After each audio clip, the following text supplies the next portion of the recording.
अस्सलाम वालेकुम जी, सुबह सवेरे पाकिस्तान में बहुत खुशामदीद। मैं हूँ शिफा यूसुफ से और मैं हूँ वैस मंगलवाला। मेरी तरफ से भी आप सबको अस्सलाम वालेकुम। खुदा का शुक्र है कि उसने हमें आज की सुबह देखना नसीब फरमाई। और आज की सुबह का आगाज़ भी हम बात करेंगे हुज़ूर अकरम सल्लल्लाहु अलैहि वसल्लम की सीरत मुबारका के हवाले से। और आज जो वाक़या, जो कि एक बड़ा मशहूर वाक़या है, उससे हम अपनी गुफ्तगू का आगाज़ कर लेते हैं कि हम अगर पस मंज़र देखें कि जिस जगह पर हुज़ूर अकरम सल्लल्लाहु अलैहि वसल्लम की विलादत हुई, अरब, उसका जो माहौल था वो कैसा था। वो जो माहौल था वो ऐसा था कि वहाँ पर सदियों जो कबाइल थे वो लड़ते रहते थे आपस में, और कई ऐसे मामलात थे कि जिसके बारे में लड़ाई चल रही होती थी, लेकिन किसी को पता नहीं होता था कि इस लड़ाई का आगाज़ क्यों हुआ था, वजह क्या थी, कब हमारे आबा व अजदाद में से किसी ने किसी से शुरू किया, हाँ, वो लड़ाई की थी। लेकिन वो नस्ल दर नस्ल वो सिलसिला बदले की आग में जलते रहते थे और वो सिलसिला चलता रहता था। और ये माइंडसेट था अपनी इज़्ज़त, अपने वक़ार और अपने जज्बे के हवाले से, अपनी इज़्ज़त के हवाले से। अब ऐसे में हुज़ूर अकरम सल्लल्लाहु अलैहि वसल्लम की शख्सियत वहाँ पर आती है, और वो सबसे मशहूर वाक़या कि जब खाना काबा में हजर अस्वद को नस्ब करना था, बिल्कुल बिल्कुल, और सारे जो सरदारान कुरैश थे वो वहाँ पर जमा हैं और सब इस बात पर लड़ रहे हैं कि यह सआदत मैं लूँगा, मेरे पास आनी चाहिए। तो अब इज़्ज़त का मसला है, तकरीम का मसला है, बहुत बड़ी सआदत है, हर कोई चाहेगा भाई मैं करूँ, और कोई इस बात की तरफ राग़िब नहीं हो रहा कि मैं किसी दूसरे को यह हक दे दूँ कि चलो मैं नहीं करता, आप कर लीजिए, क्योंकि मामला बहुत बड़ा है। अब सब लड़ रहे हैं, सब बहस कर रहे हैं, और ऐसे में कोई हल नहीं निकल रहा, और पूरी जो उम्मीद है वो यही है कि जी ये मामला तो इसी तरीके से लटकता रहेगा। और उसमें एक शख्स ने राय दी, सलाह दी। वो शख्स कौन थे? हज़रत उम्मे सलमा के रज़ी अल्लाह तआला अन्हा के वालिद थे वो, और उम्मुल मोमिनीन हज़रत उम्मे सलमा उस वक्त तो उम्मुल मोमिनीन नहीं थी, हाँ, बाद में फिर, लेकिन उनके वालिद जो थे वो एक ऐसे शख्स थे कि जिनकी बात लोग वहाँ पर मानते थे। तो उन्होंने मशवरा दिया कि कल बाब अबी शैबा से जो शख्स दाखिल होगा यहाँ पर इस मस्जिद में, उससे हम ये काम करवा लेंगे। और खुदा का करना देखिए कि हुज़ूर अकरम सल्लल्लाहु अलैहि वसल्लम अगली सुबह वहाँ पर तशरीफ़ लाए। वो पहले शख्स थे जो कि उस जगह पर आए, और उनको देखते ही लोगों ने क्या कहा कि हाँ ये सादिक हैं, ये अमीन हैं, हमें इन पर एतबार है। अब ये है वो कैरेक्टर। उन्होंने नबूवत का दावा अभी नहीं किया, दावत तो तबलीग का काम अभी शुरू नहीं किया, अभी सिर्फ अपने किरदार से जाने जाते हैं। बिल्कुल, किरदार, असल जो मकसद है सीरत का वो है कि आपके किरदार को बेहतरीन बना दे, कि आप जहाँ से गुजरे लोग कहें कि हाँ हम इस शख्स पर एतबार करते हैं। आपकी सदाकत, हुज़ूर सल्लल्लाहु अलैहि वसल्लम की आपकी अमानत, दयानतदारी, सारा माशरा कायल था।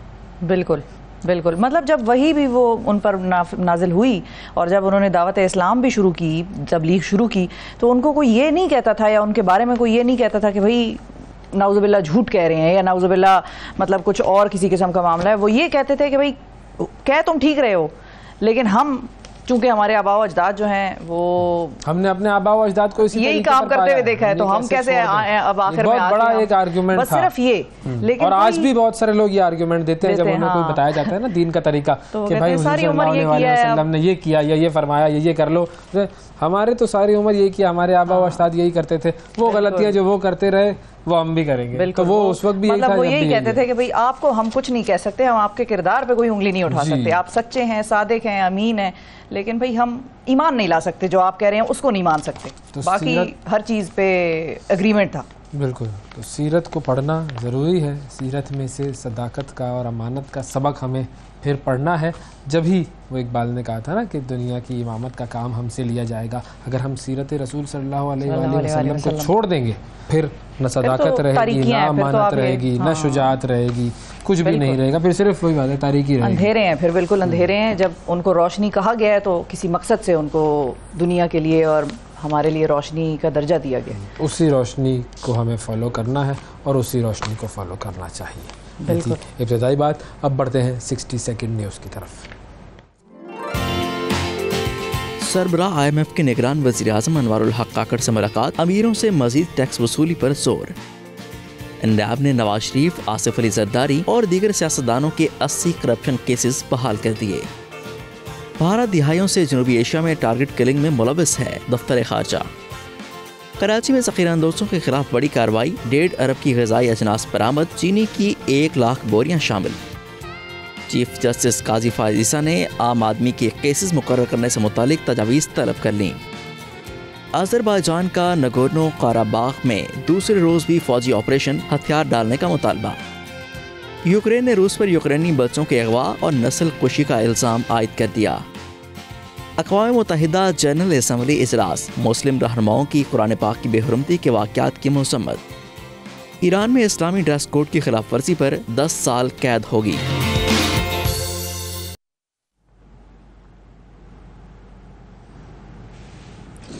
जी 60 सेकंड न्यूज़ आपने देखी, इसके अंदर आपको पता लग गया दुनिया में क्या क्या हो रहा है। अब जरा बात करते हैं कुछ खबरों की। खबरों से पहले हैप्पी बर्थडे 2 लोगों को विश करना है। बड़ी अहम बर्थडे है भैया आज दुनिया में। ओ हो।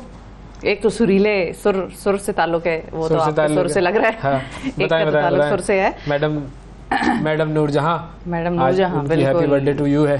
बिल्कुल, और ऐसा नाम पाकिस्तान का, वो भी एक ऐसा नाम मलिका तरन्नुम नूरजहां जिनको हम कहते हैं। बिल्कुल। और बड़ी छोटी उम्र में उन्होंने गाना शुरू किया, और छोटी उम्र से ही उनकी आवाज़ ऐसी थी कि वो जब तक वो हयात थी तब तक उनकी आवाज़ वैसी रही।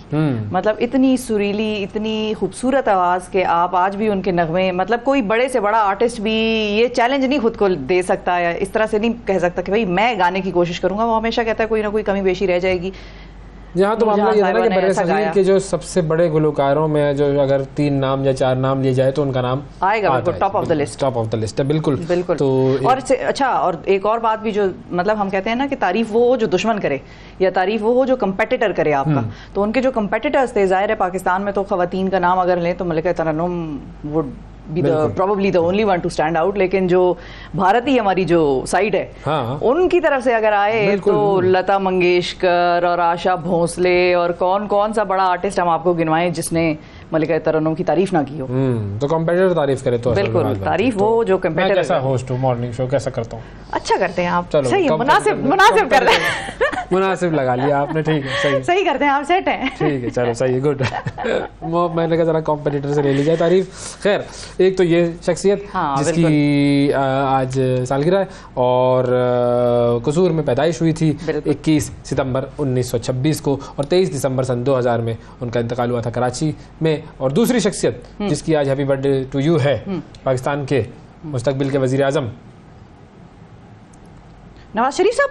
नहीं, मतलब नवाज वो तो अभी गुजरी है उनकी, मेरा ख्याल है। वो तो गुजरे, हाँ, मतलब वो तो हो भी चुके ना। हाँ। ये वजीर आजम बने नहीं अभी, लेकिन होंगे। बिलावल, हाँ, बिलावल भुट्टो जरदारी। बिल्कुल नाजरीन, बिलावल यही उन्होंने बनना है, और किसने बनना है मुझे बताएं? मैंने बनना है क्या? मरियम नवाज साहिबा। नहीं, मतलब ये कि यही लोग होंगे ना। हाँ, हुक्मरान खानदान, मतलब यही लोग होंगे ना, मैं थोड़ी कोई बनूंगा। तो आज बिलावल भुट्टो जरदारी साहब की भी हैप्पी बर्थडे टू यू है। आपने इतनी वेग स्टेटमेंट छोड़ दी। अब पाकिस्तान में तो फिर गुस्ताख लोग भी बड़े हैं ना, हर शख्स कहेगा मैं बनूंगा वजीर आजम। इसलिए मैंने सोचा कि भाई ये किसकी बात। बिलावल भुट्टो जरदारी साहब के हवाले से जरदारी साहब ने बयान दे दिया है कि पाकिस्तान को अगर बचाना है तो बिलावल साहब को वजीर आजम बनाना नागुज़ीर है। तो ये बड़ी इंपॉर्टेंट स्टेटमेंट है। तो अब एक तरफ नवाज शरीफ साहब है जो चौथी मरतबा वजीर आजम बनने के लिए पाकिस्तान की तरफ बस आने का इरादा कर चुके हैं, और एक तरफ मरियम साहब ने दोबारा उस डेट की भी एक तरह से वो कर दी है, तस्दीक भी कर दी है। बिल्कुल। तो खैर हम अभी उनकी बात नहीं कर रहे, हम कह रहे हैं हैप्पी बर्थडे की बात हो रही है। क्या पॉलिटिकल बातें लेके बैठ गए? ठीक है, तो पॉलिटिकल बात नहीं है, आज उनकी हैप्पी बर्थडे है और उनको सालगिरह मुबारक हो। बिलावल भुट्टो जरदारी साहब जो कि यूँ कहिए कि जो सियासी तरबियत थी उनकी, वो वेटो साहिबा और आसिफ जरदारी साहब, ये दोनों ने मिल के जो एक कॉम्बिनेशन इनकी जो तरबियत हुई है, अब वजारत ख़ारजा में जो उन्होंने काम किया वो तो देख लिया सब ने। अब नज़र आना है उनका काम आगे वजारत उज़्मा में, जब वजारत उज़्मा अगर होगी, लोग कहेंगे आपने तो बना ही दिया उनको। नून लीग वाले नाराज हो जाएंगे क्योंकि वो तो बिल्कुल तहरीरी हुक्म वो साइन कर रहे हैं कि बिल्कुल हम ही हैं और हम आएंगे। लेकिन ये है कि जब भी बनेंगे 1988 में पैदा हुए थे और ऑक्सफोर्ड गए हुए हैं, ये भी ऑक्सफोर्ड यूनिवर्सिटी गए, फिर आला तालीम मेरा ख्याल है इन्होंने इब्तदाई तालीम बेसिकली दुबई में हासिल की, फिर उसके बाद चले गए ये ऑक्सफोर्ड और अपनी वालिदा के नक्शे कदम पर बेनज़ीर भुट्टो शहीद साहिबा भी ऑक्सफोर्ड की ग्रेजुएट। और ऑक्सफोर्ड अच्छी जगह है, वैसे जाऊंगा किसी दिन, देखूंगा उसको कैसा है क्या ये देखना है। तो बहरहाल बिलावल भुट्टो साहब को भी बहुत बहुत सालगिरह मुबारक हो। अब जरा आगे बढ़ते हैं। Happy birthday to you. Happy birthday बिल्कुल। और अब आगे बढ़ते हैं और वर्ल्ड कप होने वाला है। कल उसका तराना मैंने कहा था कि रिलीज होना है, आपने देख लिया वो तराना? मैंने देखा नहीं वैसे। अरे क्यों? बस आप मैच भी नहीं देखती, तराने भी नहीं देखती, क्या कर रही हैं? तराने तो मैं देखती हूँ, तराने तो मैंने वर्ल्ड कप का नहीं, PSL के खैर तराने तो उन पे हमने बड़ी तबसरा भी किया है। चलो मैं दिखाता हूँ आपको। हाँ, मुझे दिखाएं। बॉलीवुड बॉलीवुड वालों ने बनाया है, प्रीतम वो गिटार भी बजा रहा है, बना रहा है। तो बस लेकिन इसमें मुझे क्रिकेट की चीजें कुछ जरा, वो क्रिकेट वाला ना वो जरा कम लगा। पूरा गाना वनडे दिल जशन जशन बोले, वनडे वनडे वनडे की बातें हो रही है सारे, वो तो हो रही है। लेकिन वो अदरवाइज वो उस तरह का मुझे कोई बहुत ज्यादा नहीं, पता नहीं, फील नहीं हुआ। इससे ज्यादा तो क्रिकेट से करीब गाना वो चक दे इंडिया था, जो खैर इसमें इंडिया तो नहीं डाल सकते क्योंकि वर्ल्ड कप दुनिया के लिए। हाँ, लेकिन उसमें बेसिकली एक गेम के मुताबिक और वो ना स्पोर्ट की उसका हो रहा था, एक फील आ रही थी उस। इसमें आपको स्पोर्टी फील नहीं आ रही? इसमें स्पोर्टी फील नहीं आ रही है। इसमें बॉलीवुड वो जो उनका होता है ना झटका लटका, हाँ झटका लटका, वो ज्यादा नजर आ रहा है। वो तो होना था। तो अब क्या करें, क्या फिर इसका ये करें कि शायकीन ने कहा है, शायकीन ने मशवरा दिया है, उस पर अमल दरामद करें क्या। और शायकीन का मशवरा ये है कि अली जफर ने नया गाना बनाने की शायकीन से ने फरमाइश कर दी अली जफर साहब से कि भाई आप नया गाना बनाएं, क्योंकि ये तो बिल्कुल ही पसंद नहीं आया। और उन्होंने सोशल मीडिया पर अपनी शदीद मायूसी का इजहार किया है। लोगों ने मतलब कोई मज़ा नहीं आया। प्लेटफॉर्म जो है एक्स साबका ट्विटर, उस पर भी मद्दाओं ने अली जफर से फरमाइश की है कि भाई आप ही कुछ करें, आप ही कुछ इस टूर्नामेंट के गाने की लाज रखें, इधर तो मज़ा कुछ नहीं आया। तो उन्होंने क्या कहा फिर अली जफर? उन्होंने कहा कि मुल्क के लिए मेरी ज़रूरत है तो मैं हमेशा हाजिर हूँ, लेकिन मेरा काम करने का ज़रा तरीका जो है वो अपना है और थोड़ा सा डिफरेंट। ज़ाहिर है अपना तरीका हर एक का डिफरेंट होता है औरों से। अच्छा, अली जफर ने यह भी कहा कि उनको स्पॉन्सर करने वाले बड़े ब्रांड जो हैं वो इसके ज़िम्मेदार हैं और उनके पास मार्केटिंग के प्रोफेशनल अफराद हैं जो इनकी रहनुमाई करते रहते हैं। तो कॉर्पोरेट कल्चर की अपनी कुछ खूबियाँ हैं और अपनी कुछ खामियां भी हैं जिन पर तबसरा नहीं करना चाहता, लेकिन अगर मजा नहीं आया तो भाई हाजिर है। ये तो आखिरी जुमला था भाई हाजिर है। अगर मजा नहीं आया नाजरीन तो भाई हाजिर है। तो मेरा ख्याल है भाई जो है वो इस तरफ कुछ कार्रवाई करेंगे, मुझे ऐसी फीलिंग आ रही है शायद। हाँ, हो सकता है क्योंकि उन्होंने PSL के तो काफी सारे तराने जो है वो बनाए हैं और ये एक पूरी मार्केटिंग गिमिक होती है कि अच्छा पसंद नहीं आ रहा अब आप बना दें, ये वो जो भी होता है। लेकिन खैर अच्छे सिंगर हैं, टैलेंटेड शख्सियत हैं अली जफर साहब। अब देखते हैं वो करते क्या है। हाँ, करते क्या है, बिल्कुल। तो चलो ठीक है, मैच अच्छा होना चाहिए, तराना कैसा भी हो। मैं तो कहता हूँ तराने की खैर है। इससे पहले इंडिया ने बड़े अच्छे तराने बनाए हैं, ऐसा नहीं है कि तराने नहीं बनाए, अच्छे तराने बनाए बिल्कुल। लेकिन ये कि इस वाले का बस जरा बहुत सारे तराने ऐसे होते हैं जो आपको पहली मर्तबा सुनने में अट्रैक्ट नहीं कर रहे होते। गाने ऐसे होते हैं आप अगली दफा, दूसरी दफा, तीसरी दफा सुनते हैं ना, फिर you get in the feel of it कि हाँ भाई ये है। जिस तरह वो ग्रूव था, मेरा ख्याल है ग्रूव भी शुरू में ज्यादा नहीं लोगों को फौरन पसंद आया। आयमा बेग ने जो गाया और जिया जो उन्होंने गाया वो भी थी साथ ना, आयमा के हमारी जहन से नाम निकल गया भाई, ऐसे बताए ना ऐसे बता दूं तो याद करना पड़ेगा बहुत। बिल्कुल ही नाजरीन में ब्लैंक हो गई। ऐसे देखिए, सोचे करवाता हूँ चले। सोचे देखिए, इंसान की किस्मत से ताल्लुक है उसका। किस्मत को और क्या कहते हैं? डेस्टिनी उर्दू में भाई, अंग्रेजी नाम थोड़ी थे। अंग्रेजी कैसा बिल्कुल ही कभी कभी ना आपका चेहरा आ रहा होता है और नाम जहन से निकल जाता है। अल्लाह नसीबो साहिबा ने देखा तो वो मुझे बस कहेंगी कि तू मैनू मिल, तू मैनू बाहर मिल। वो मुझे और मुझे क्या कहेंगे? तू मैनू बहुत चंगा लग रहा है, इस तरह से कुछ कहेंगी। लेकिन ये कि शुरू में वो गाना वैसे लोगों को नहीं उस तरह से बहुत क्लिक किया, लेकिन आहिस्ता आहिस्ता आपने जरा उसको सुना तो वो जरा समा गया था आपके अंदर, जरा आ गया था वो, मजा आया मुझे फिर उसका। बहरहाल चले, मजा तो लोगों को अब लाहौर में आ रहा है।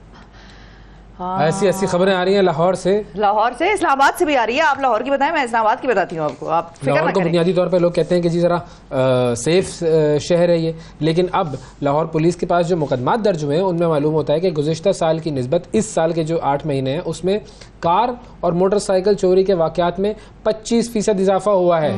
मोटरसाइकिलें, कार, दीगर व्हीकल्स चोरी करने या छीन लेने के 23,909 वारदातें हुई हैं और यानी कि हर महीने शहरी तकरीबन 2,988 गाड़ियों से महरूम हुए हर महीने। बिल्कुल, एवरी मंथ 2,988 गाड़ियाँ, अंदाजा लगाएं आप।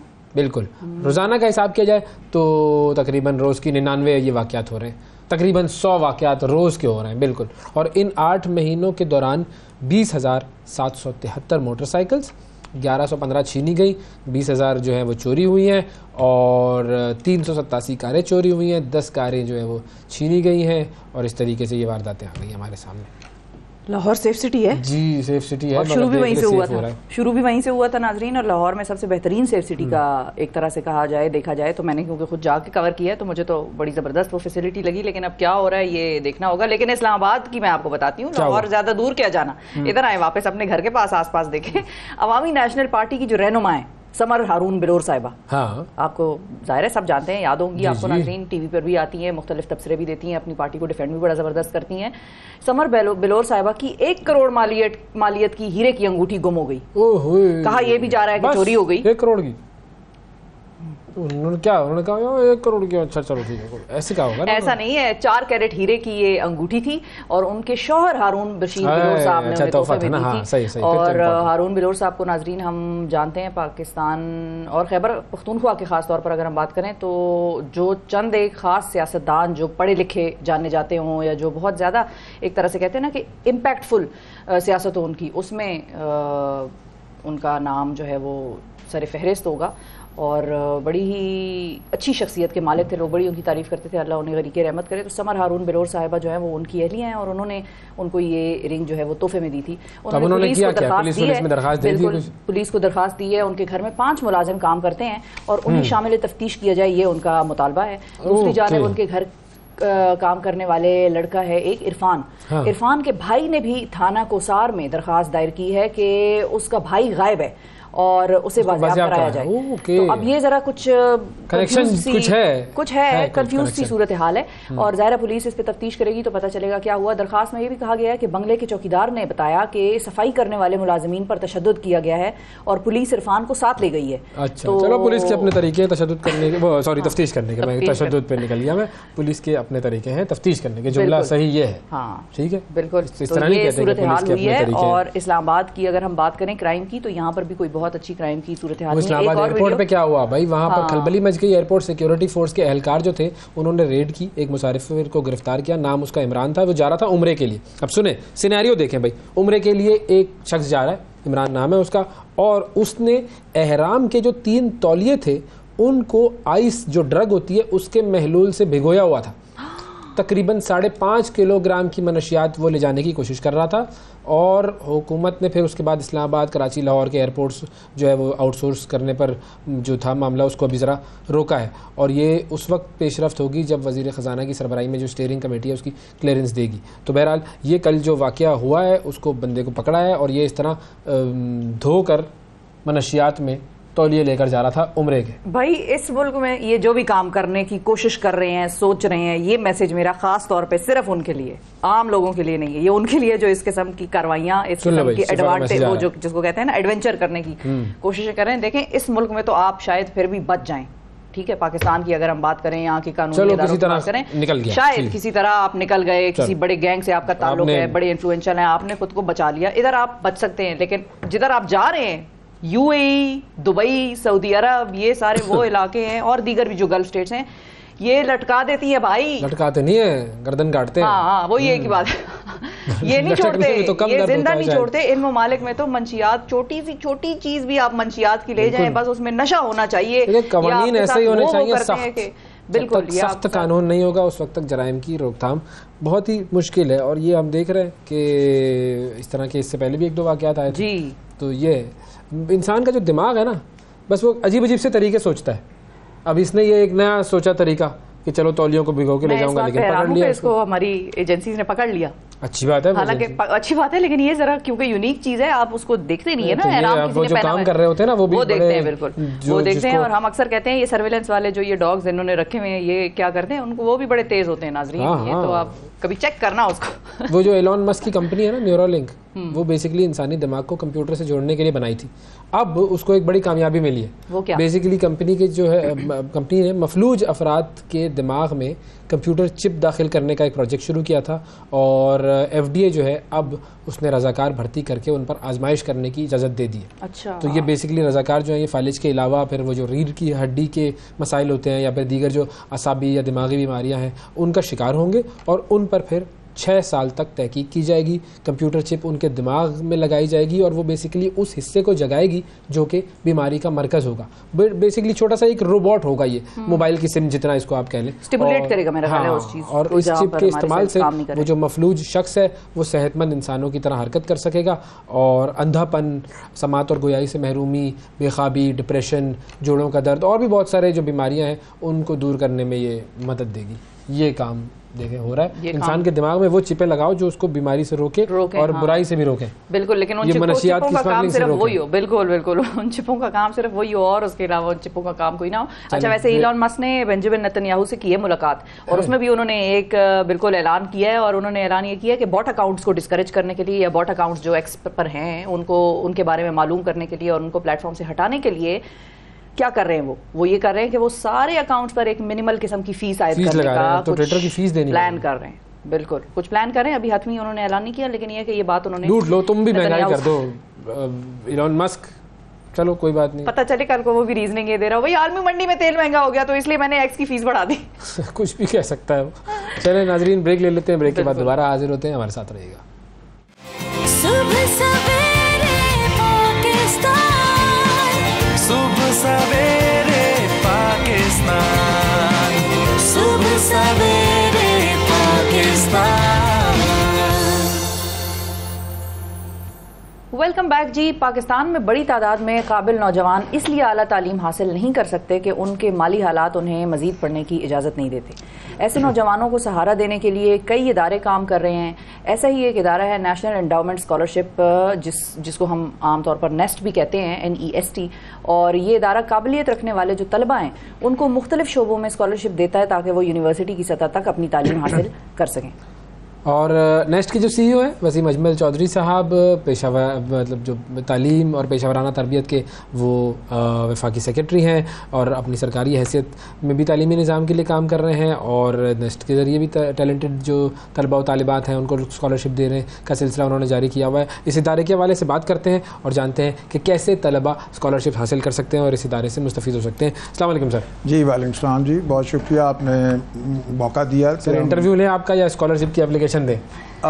दोनों हो सकती हैं। स्कॉलरशिप की एप्लीकेशन तो हम एडवर्टाइज कर देते हैं। अच्छा। और वो हमारे मखसूस डिसिप्लिन हैं, क्योंकि ऐसे आपने कहा अभी कि बहुत सारे इदारे हैं जो कि काम कर रहे हैं, तो हमने कुछ नीश एरियाज पे किए हैं। अच्छा। जहाँ तो दूसरे लोग नहीं करते हैं कि ये नेस्ट बेसिकली क्या करता है और कैसे करता है। तो ये national education national endowment scholarship for talent, तो जो आपने अभी बात की कि जो काबिल नौजवान हैं, तो बेसिकली आइडिया यही है कि चूँकि तालीम एक ऐसा शोबा है कि जिसमें थोड़ा जो काबिल हों लेकिन उनका रिसोर्सेज नहीं है, फाइनेंशियली तो एक एक्विटी जो है इसमें होना कि सब के लिए बराबर मौके हों, वो बड़ी ज़रूरी है। तो गवर्नमेंट का काम ये है कि वो ऐसे रिसोर्सेज प्रोवाइड करे उन बच्चों को। तो उसके लिए हमने ये 2017 में वैसे शुरू हुआ था, बट ज़्यादा एक्टिवली फिर ये 2020 में शुरू हुआ है। एक एंडाउमेंट कायम की गई। अच्छा। जो 5 बिलियन रुपीस की एंडाउमेंट है, जो अब बढ़ के 6 बिलियन हो गई है। अच्छा। और पिछले साल गवर्नमेंट ने उसमें 5 बिलियन का और इजाफा कर दिया है, तो यानी हो गई 11 बिलियन। ये जो है वो अभी 11 बिलियन तक चली जाएगी। इस वक्त 6 बिलियन पे है, तो 5 इसमें और इजाफा हो जाएगा। तो अब इस एंडाउमेंट से फिर एक सस्टेन्ड कंटिन्यूसली जो है वो स्कॉलरशिप्स जो हैं वो अभी हम कोई रफली 500-600 मिलियन के हर साल देते हैं, तो ये बढ़ के फिर 700-800 तक चले जाए। तो वो जो 6 बिलियन की एंडाउमेंट जो कायम की है उससे जो सारा अमाउंट निकलता है वो 500-600 मिलियन होता है, वो दे रहे हैं। अब उसमें हमारा जो इस वक्त नीश एरिया सबसे इम्पोर्टेंट है वो नर्सिंग है। अच्छा। और ये पर्टिकुलरली आप देखें कि गर्ल्स एजुकेशन पे चूँकि ये फोकस है, वैसे भी इसकी बड़ी डिमांड है पाकिस्तान में भी, हेल्थ सेक्टर में और अब्रॉड। बिल्कुल। और इसमें हम नर्सेज को ये मौका देते हैं कि वो बेहतरीन यूनिवर्सिटीज़ जो इवन प्राइवेट सेक्टर की जो यूनिवर्सिटीज़ हैं, बकाई है, आगा खान है, तो वहाँ जिसका दाखिला हो जाएगा और उसके बाद वो उस क्राइटेरिया पे पूरा उतरे जो कि फाइनेंशियल असिस्टेंस के लिए ज़रूरी होता है, जो वहाँ की जो कमेटी है जो यूनिवर्सिटी की अपनी, वो अगर उसमें मेरिट बना लेते हैं तो हम उनको फुली फंड करते हैं। ये स्कॉलरशिप कोई छोटी नौयत के नहीं है, ये 1-1.5 लाख से लेके 5 लाख रुपए तक भी जो है वो हम ये जो है वो हम देते हैं, क्योंकि वो हम फुली फंड करते हैं और उनके लिविंग एक्सपेंसेस भी बियर कर रहे होते हैं। और इसमें हम इवन सिर्फ यूनिवर्सिटी नहीं, हम इसमें नर्सिंग में एमफिल और पीएचडी भी ऑफर कर रहे हैं।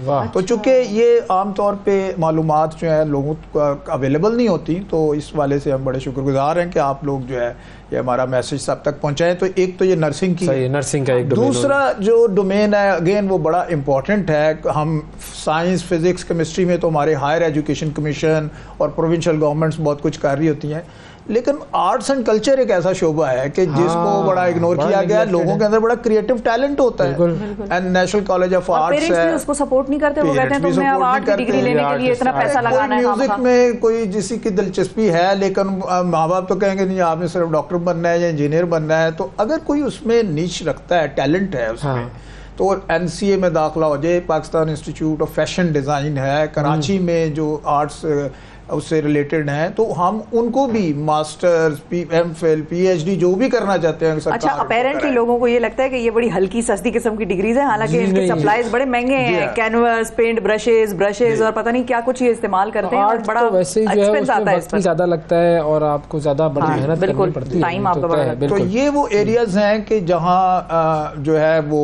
चूंकि बाकी इदारे काम नहीं कर रहे, तो फिलहाल हमारा इस पे फोकस है। बट इस साल जो हम 5 बिलियन का जो मजीद एंडोमेंट पिछली गवर्नमेंट में अनाउंस हुआ था, तो उसमें अगेन हायर एजुकेशन के कॉन्टेक्स्ट में जो इम्पोर्टेंट डिसिप्लिन हैं, अगेन हमारा फोकस स्टेम पे होगा। ठीक है, कि साइंस, टेक्नोलॉजी, इंजीनियरिंग वगैरह के बच्चे जो हैं, और उसमें फिर जो गरीब बच्चे हैं या जो अफोर्ड नहीं कर सकते, तो इसमें फॉर एग्जांपल जीबी से बच्चे आते हैं या साउथ पंजाब से आते हैं, बलोचिस्तान से बच्चे हैं, तो उन सब के लिए इसकी एक्सेस। ये कौन सी मिनिमम कौन सी डिग्री, मतलब स्कूल एजुकेशन और कॉलेज एजुकेशन? देखिए बात ये है, डिग्री नहीं, हम देखा हम कहते हैं आप किसी भी यूनिवर्सिटी में दाखिला ले लें, जो मतलब यूनिवर्सिटी लेवल का है, यूनिवर्सिटी लेवल पे, स्कूल कॉलेज लेवल पे नहीं, स्कूल कॉलेज पे नहीं, आफ्टर कॉलेज जो है वो आप जाते हैं, या तो नर्सिंग में ले लें, आर्ट्स में ले लें, दाखिला आपका मेरिट पे होना चाहिए। हाँ। उसके बाद अब इश्तिहार दे देते हैं, बच्चे जो है वो अपने अपने इदारे में ही अप्लाई कर देते हैं। सही है। और हमारी चूंकि एक एक्स नंबर ऑफ कोटा हर इदारे को दिया होता है, जनरली उससे ज़्यादा भी दे देते हैं अगर नीडी बच्चे हों, तो वो उसका अपना वहाँ की ही टीचर्स और हमारी नुमाइंदे भी वहाँ जाते हैं बोर्ड के अंदर सिलेक्शन जब हो रही होती है। तो लेकिन प्राइमरीली वहीं पे जो यूनिवर्सिटी एडमिनिस्ट्रेशन है या कॉलेज एडमिनिस्ट्रेशन है वो उसको देखती है। और टोटल कितनी होती हैं स्कॉलरशिप्स? मैंने ऐसा किया ना कि हमारा जो इस वक्त ओवरऑल है ये 600 मिलियन तक है, नंबर ऑफ स्टूडेंट्स। अजी ये अब रफली अभी इस वक्त तो मेरा ख्याल है 5,000 तक चले गए हैं, क्योंकि हर साल फिर ऐड हो रहे होते हैं ना, क्योंकि एक दफा तो नहीं हम देते, फिर उन्होंने सेकंड ईयर में चले जाना है, फिर मजीद बच्चे फर्स्ट ईयर में आ जाने हैं, तो इस तरह ये हर साल फिर बढ़ता चला जाता है। अच्छा, हाउ डू यू इंश्योर कि ये जो बच्चे हैं जो कि तालीम हासिल कर रहे हैं, खासतौर पर ख़वातीन, क्योंकि हम मेडिकल साइंस के हवाले से पिछले दिनों एक सर्वे देख रहे थे कि बहुत सारी ऐसी ख़वातीन हैं जो कि डॉक्टर बन जाती हैं, फिर उसके बाद वो जॉब नहीं करती मुख्तलिफ वजूहात की बिना पर। 34-35% ख़वातीन ऐसा था उसका। तो हाउ डू यू इंश्योर कि जो स्पेंड किया गया? तो पहला तो हम ये इंश्योर करते हैं कि स्कॉलरशिप लेने के बाद पढ़ना छोड़ ना दें। सही है। तो एक तो ड्यूरिंग द स्कॉलरशिप भी उनको एक सर्टन लेवल ऑफ परसेंटेज जो है उनकी मॉनिटरिंग एजुकेशन में अगर वो 60% से बिलो करेंगे तो दे वुड बी उनका स्कॉलरशिप रोक दिया जाएगा। So they have to continuously make hard effort. ये नहीं कि स्कॉलरशिप लेने के बाद वो एवरेज आ जाए। इज द 75% अटेंडेंस भी, सो दीज ज़रूरी है ताकि वो कंटिन्यू करें। और इसी तरह फिर जैसे आपने बात की कि स्कॉलरशिप होल्डर से फिर हम बॉन्ड लिखवाते हैं। अच्छा, आपने स्कॉलरशिप लिया है, आपने गवर्नमेंट के एक्सपेंस पे ये पढ़ा है, तो आपको एटलीस्ट इतने साल तक लाजमी अपना रिटर्न जो है वो देना है सोसाइटी को, तो उसके साथ ही ये जो है। और ये जो स्टूडेंट्स आते हैं आपके पास, वो उसका प्रोसेस क्या है कि अगर कोई अप्लाई करना चाहे तो? देखिए, अप्लाई हम एक बड़ा अखबार में एडवर्टाइज कर देते हैं हर सीजन, जैसे ही एकेडमिक सेशन शुरू होता है कि ये यूनिवर्सिटियां हमारे पैनल पे हैं, चूंकि तो वो आप अगर इनमें दाखिला लें और वहीं पे आप अप्लाई कर दें। ठीक है। और क्राइटेरिया क्या होता है? क्राइटेरिया यही है कि एक तो ऑब्वियसली उन्होंने एडमिशन लेना है। हाँ, ठीक है। और उसके बाद वहाँ पे लोकल क्राइटेरिया है कि आपकी इनकम इतनी होनी चाहिए। हाँ। और आपका जो है वो ये रिकॉर्ड, वो क्या हम थोड़ा सा डिटेल में डिस्क्राइब कर सकते हैं कि कितनी इनकम? प्राइमरीली चूंकि ये टैलेंट है ना, दाखिला तो टैलेंट बेस पे होता है, और नीड की असेसमेंट करते हैं कि जो है वो आपकी देखी जाती है कि फाइनेंशियल इनकम क्या है। तो उस हवाले से उसको कर अच्छा, देते हैं। मतलब वो डिफरेंट जगह पे डिफरेंट नहीं है, सही है, केस टू केस देखिए ना, बलूचिस्तान में कुछ और होगी, बिल्कुल लाहौर के एनसीए के लिए कुछ और होगी, बिल्कुल सही, और जो है वो केपी में कुछ और होगी जो है। और ये सिर्फ पाकिस्तानी यूनिवर्सिटीज के लिए आप लोग फिलहाल पाकिस्तानी यूनिवर्सिटीज के लिए है, लेकिन हम कंसिडर कर रहे हैं कि बच्चे अगर जो है आगे जो 5 बिलियन का है कि अगर किसी का इंटरनेशनल यूनिवर्सिटी में भी दाखिला होता है तो उसको कोई लोन जो है वो दिया जा सके कि वो पढ़ने की सहूलतों से मिले और वो बाद में आके उसको रिटर्न। बिल्कुल, वेरी इंपॉर्टेंट। पाकिस्तान को उन लोन्स की और ग्रांट्स की तरफ भी जाना चाहिए जो बच्चों को बाहर के ममालिक में मिलते हैं। अच्छा, अब क्योंकि आप फेडरल सेक्रेटरी हैं मिनिस्ट्री ऑफ एजुकेशन और प्रोफेशनल ट्रेनिंग के, इसके अलावा कौन से ऐसे इनिशिएटिव्स हैं जो आपकी मिनिस्ट्री में हो रहे हैं? और मैं ये भी चाहूँगी कि स्पेसिफिकली एक है आउट ऑफ स्कूल चिल्ड्रन का एक बहुत बड़ा नंबर। हम यूनिवर्सिटी एजुकेशन पे तो कर रहे हैं फोकस, लेकिन वो भी एक तबका है जो कि बेसिक तालीम से महरूम है। उसको अगर किसी तरह से स्कूल्स में या इस तरह की कोई एंडाउमेंट उनके लिए भी देखिए, अनफॉर्चुनेटली पाकिस्तान इस वक्त दुनिया में आउट ऑफ स्कूल चिल्ड्रन के हिसाब से बहुत यानी बॉटम पे है कि यानी 2 करोड़ और 70 लाख के करीब बच्चे जो हैं जो कि स्कूल गोइंग एज के होने चाहिए, और ये हम दुनिया में बॉटम पे हैं। तो इसकी बड़ी वजह तो ऑब्वियसली ये है कि उतनी फैसिलिटीज़ ही नहीं है, स्कूल ही उतने कम हैं। जिस हिसाब से पॉपुलेशन ग्रो हो रही है तो एजुकेशन की फैसिलिटीज़ उस हिसाब से ग्रो नहीं कर स्कूल्स की क्या बात कर रहे हैं? आज मैं खबर देख रहा था 3,500 स्कूल बलूचिस्तान के, वहाँ पर एक टीचर है। हाँ। जी, मैं आगे अर्ज करता हूं ऐसे हालात देखिए, एक तो पहली बात तो ये है कि स्कूल ही नहीं है। अगर स्कूल है तो फिर वहाँ फैसिलिटीज नहीं है, टीचर्स नहीं है, क्वालिटी एजुकेशन नहीं है। तो देयर आर वेरियस रीजन जिसकी वजह से फिर बच्चे ड्रॉप आउट्स हो जाते हैं, छोड़ जाते हैं। उनकी एजुकेशन उनको हेल्प नहीं करती जिंदगी में कुछ काम करने में, रेलेवेंस कम हो गया। तो ये सारे issues out of school children से रिलेटेड हैं। इस्लामाबाद में हमने रिसेंटली एक कैंपेन शुरू किया है और हमने कहा कि एटलीस्ट ICT कैपिटल को 0 आउट ऑफ स्कूल कर दिया जाए। अच्छा। तो हमने रिसेंटली इस सेशन में 72,000 बच्चे जो है वो एनरोल किए और उनका एक डैशबोर्ड बनाया है कि उनकी लोकेशन, जियो टैगिंग, कहाँ से उठाया है, किधर गए, उनको ट्रैक करना होता है ताकि ये पता चल सके उनकी जर्नी ये ना हो बाद में ड्रॉप हो जाए। तो उनको फ्री किताबें, यूनिफॉर्म और ये टीचर्स, ये सारा हम इंश्योर कर रहे हैं। तो उसका रिटेनिंग रेट होता है? अच्छा, अब रिटेनिंग जैसे मैंने कहा है कि बहुत सारे बच्चे जो हैं इस वजह से ड्रॉप आउट हो जाते हैं कि वो उनके माँ बाप उनको काम करवाना चाह रहे हैं। तो फिर हम फ्लेक्सिबल यानी शाम की वक्त क्लासेस करें ताकि अगर दिन में वो काम भी करना चाहते हैं, ऑल्दो एक सर्टेन एज से ज़्यादा नीचे तो काम नहीं ले सकते, बट ये पॉवर्टी के अपने डायनामिक्स होते हैं। तो वो फिर हम नॉन फॉर्मल स्कूल्स होते हैं हमारे। तो हमने रिसेंटली मोर देन 300 स्कूल्स जो है जो नॉन फॉर्मल एजुकेशन में एक एक्सेलरेटेड लर्निंग प्रोग्राम होता है जो जायका की मदद से बनाया है ताकि बच्चों को फिर बेसिक न्यूमरेसी, लिटरेसी के बाद वो ग्रेजुअली मेन स्ट्रीम में आ जाते हैं। तो पाकिस्तान आपने नंबर बताया 72,000 इस्लामाबाद का, वो बच्चे वापस स्कूल में चले गए? वापस स्कूल में एनरोल्ड हैं इस वक्त, उनका तमाम डेटा जा रहे हैं बिल्कुल इस साल वो, और अभी आ भी रहे हैं भाई वापस। अच्छा, हमारे पास डेटा था कि शायद अप्रोक्सीमेटली 52,000 होंगे। अच्छा, नहीं, लेकिन हम 72 कर चुके हैं और अभी भी, और हमारा ख्याल है कि 7-8 हजार बच्चे और भी हैं। ये कब तक पूरा करना है टारगेट? ये हम कर रहे हैं बस इसी साल, यानी सेशन जो उसको शुरू हो गया, हमें इसको मजीद ये खबर थी सर, आज ये खबर ये सबसे इम्पोर्टेंट चीज है। लेकिन ये है कि सूबों के लिए भी चूंकि वहाँ बड़ी तादाद है, मैं ये कहना चाह रहा हूँ, हमने 25 बिलियन रुपीस का एक फंड इस साल PSDP में अनाउंस किया है कि हम सूबों को कहेंगे कि पार्टनरशिप बेसिस पे, खासकर उन डिस्ट्रिक्ट्स में जहाँ ज्यादा बच्चे आउट ऑफ स्कूल हैं, तो एक सर्टन परफॉर्मेंस इंडिकेटर्स के ऊपर हम उनको ग्रांट्स देंगे कि आप भी इसी तरह का वहाँ बनाए तो उनको लेके। हाँ, वो जो मैं अभी कह रहा था ना कि 3,500 स्कूलों में एक टीचर होने का इंकशाफ हुआ है, वो बेसिकली 3,500 नहीं है, असल फिगर है 6,700 स्कूल बलूचिस्तान के, उसमें एक उस्ताद है जी। अब नहीं, ये तो आप पंजाब में भी तादाद देखें, हमें हमारे पास डेटा है, लाखों स्कूलों के अंदर टीचर्स नहीं होते। तो ये तो इश्यूज हैं, और क्योंकि गवर्नमेंट की जो स्पेंडिंग है एजुकेशन पे अनफॉर्चुनेटली 2% 1.7% है GDP की, जबकि दुनिया भर में एटलीस्ट जो है 5 से 6% GDP का खर्च किया जाता है। एक तरफ हमारी पॉपुलेशन ग्रोथ इतनी ज्यादा है, हम एज अ मिनिस्ट्री हम कन्विंसिंग केस नहीं, वैसे तो कन्विंसिंग केस की जरूरत नहीं है, आदादोशुमार खुद बोलते हैं, लेकिन जब केस हम आपको कहेंगे कि आप लोग जब तक अपनी जो वोटर्स जो हैं जिन्होंने इलेक्ट करना है नए नुमाइंदों को, उनको कहेंगे अपने बच्चों के लिए, अपनी पॉलिटिकल पार्टीज को, अपने इलाके के लोगों को कहेंगे जी आप एजुकेशन पे क्या करेंगे, एजुकेशन के लिए कितना वोट बढ़ाएंगे। देखिए, हम पैसा मांगेंगे वो तो कहेंगे कि ये तो ब्यूरोक्रेट है, ये पता नहीं क्या अपने लिए पैसा मांग रहे हैं। लेकिन अगर वोटर्स जो हैं जिन्होंने नई हुकूमत आगे इलेक्शन आने वाले हैं, ये अवेयरनेस उनके अंदर आ जाए कि हमने अपने कैंडिडेट से किसी भी पॉलिटिकल पार्टी लेकिन उनसे ये पूछना है कि आपने इस इलाके में एजुकेशन के लिए क्या किया और हमारे लिए एजुकेशन के लिए कितना बजट एलोकेट किया है। सही है। तो वो फिर खुद ब खुद एक अच्छा, कॉलर भी हमारे साथ, उनसे भी बात कर लेते हैं। अस्सलाम वालेकुम, गुलाम मोहम्मद साहब कराची से। वालेकुम सलाम सर, खैरियत है सर? जी बिल्कुल ठीक, फरमाइए। सर ये मैंने अभी आपका प्रोग्राम देख रहा था, होटल पे बैठा हुआ था, तो उसमें ये चल रहा था स्कॉलरशिप के बारे में। जी जी। तो मेरा बच्चा माशाल्लाह से बचपन से उसको मैंने प्राइवेट पढ़वाया या ये वो उधर उधर, तो जितनी मेरी हैसियत थी, मैं एक गार्ड की ड्यूटी कर रहा था, गार्ड की ड्यूटी भी मुझे निकाल दिया गया। अच्छा। तो अभी वो है कि मेरा बच्चे ने अभी एमकेट का टेस्ट दिया है, तो फर्स्ट ईयर में भी उसके नंबर अच्छे थे, 88% थी। अभी इंटर में भी रिजल्ट आएगा तो उसके अच्छे नंबर आएंगे इंशाल्लाह। अब मेरी इतनी हैसियत नहीं है बच्चे को पढ़ाने की, तो इसके लिए मुझे क्या करना पड़ेगा, क्या करना पड़ेगा? इसके इक़दाम मैं पूछना चाहता था कि अगर मेरी कुछ हेल्प। कॉलेज में बच्चे ने एडमिशन लेना होगा। जी जी, जैसे ही एडमिशन होगा तो ये अपने कॉलेज के अंदर जो है वो एप्लीकेशन दे देंगे फाइनेंशियल असिस्टेंस की।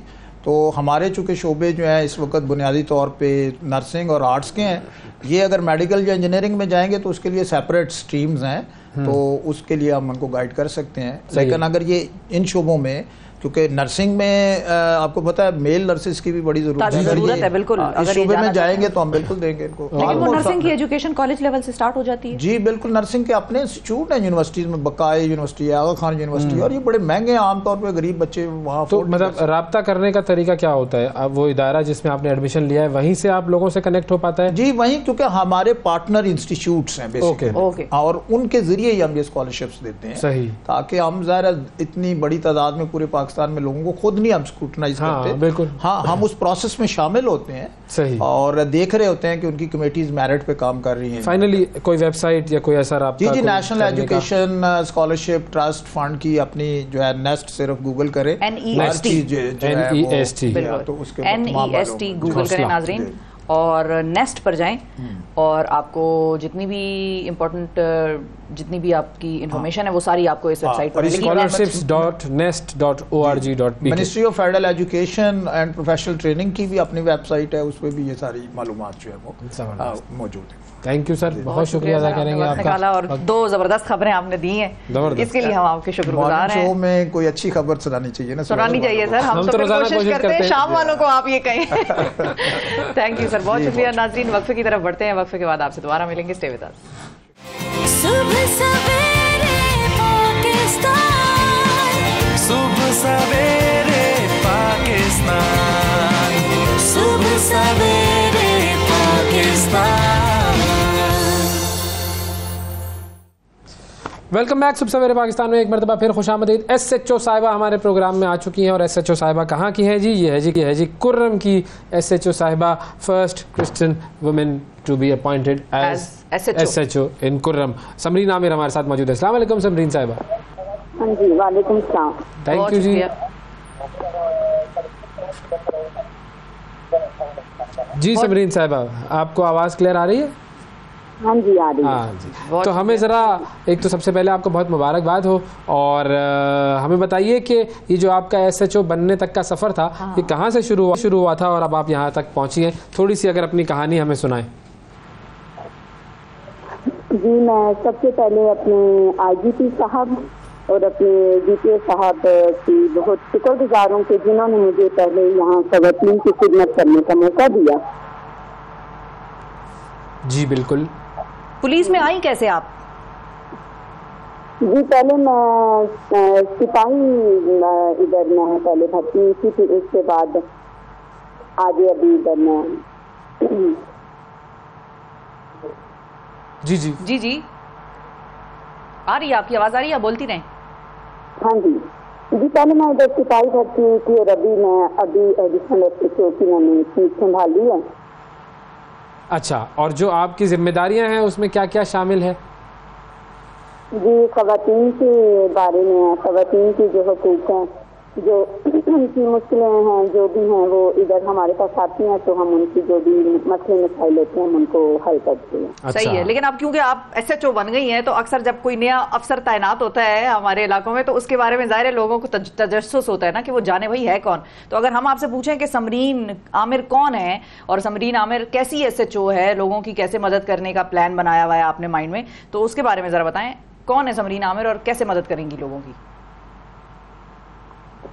जी मैं क्रिश्चियन कम्युनिटी से ताल्लुक़ रखती हूँ और मेरी पूरी कोशिश है कि मैं जिस अभी जो मुझे काम मिला है कि मैं अपनी ख़वातीन की जो हमारी इधर कुरम की हैं उनकी खिदमत करने का मुझे मौका मिला है, तो मेरी पूरी कोशिश होगी कि मैं अपनी इधर कुरम की जो ख़वातीन हैं उनके साथ भी रखूँ, उनकी पूरी हेल्प करूँ।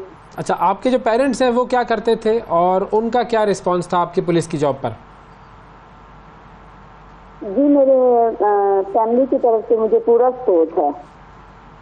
अच्छा, और इलाके में जब आप आई अपने नए दफ्तर में बैठी वहाँ पर लोग, क्योंकि ज़ाहिर है पुलिस तो मेल डोमिनेटेड फील्ड है और फिर कुर्रम जैसे इलाके में तो ये तो और मुश्किल एक चैलेंज हो गया। ऑफिस कैसा लगा, ऑफिस में लोग कैसे हैं?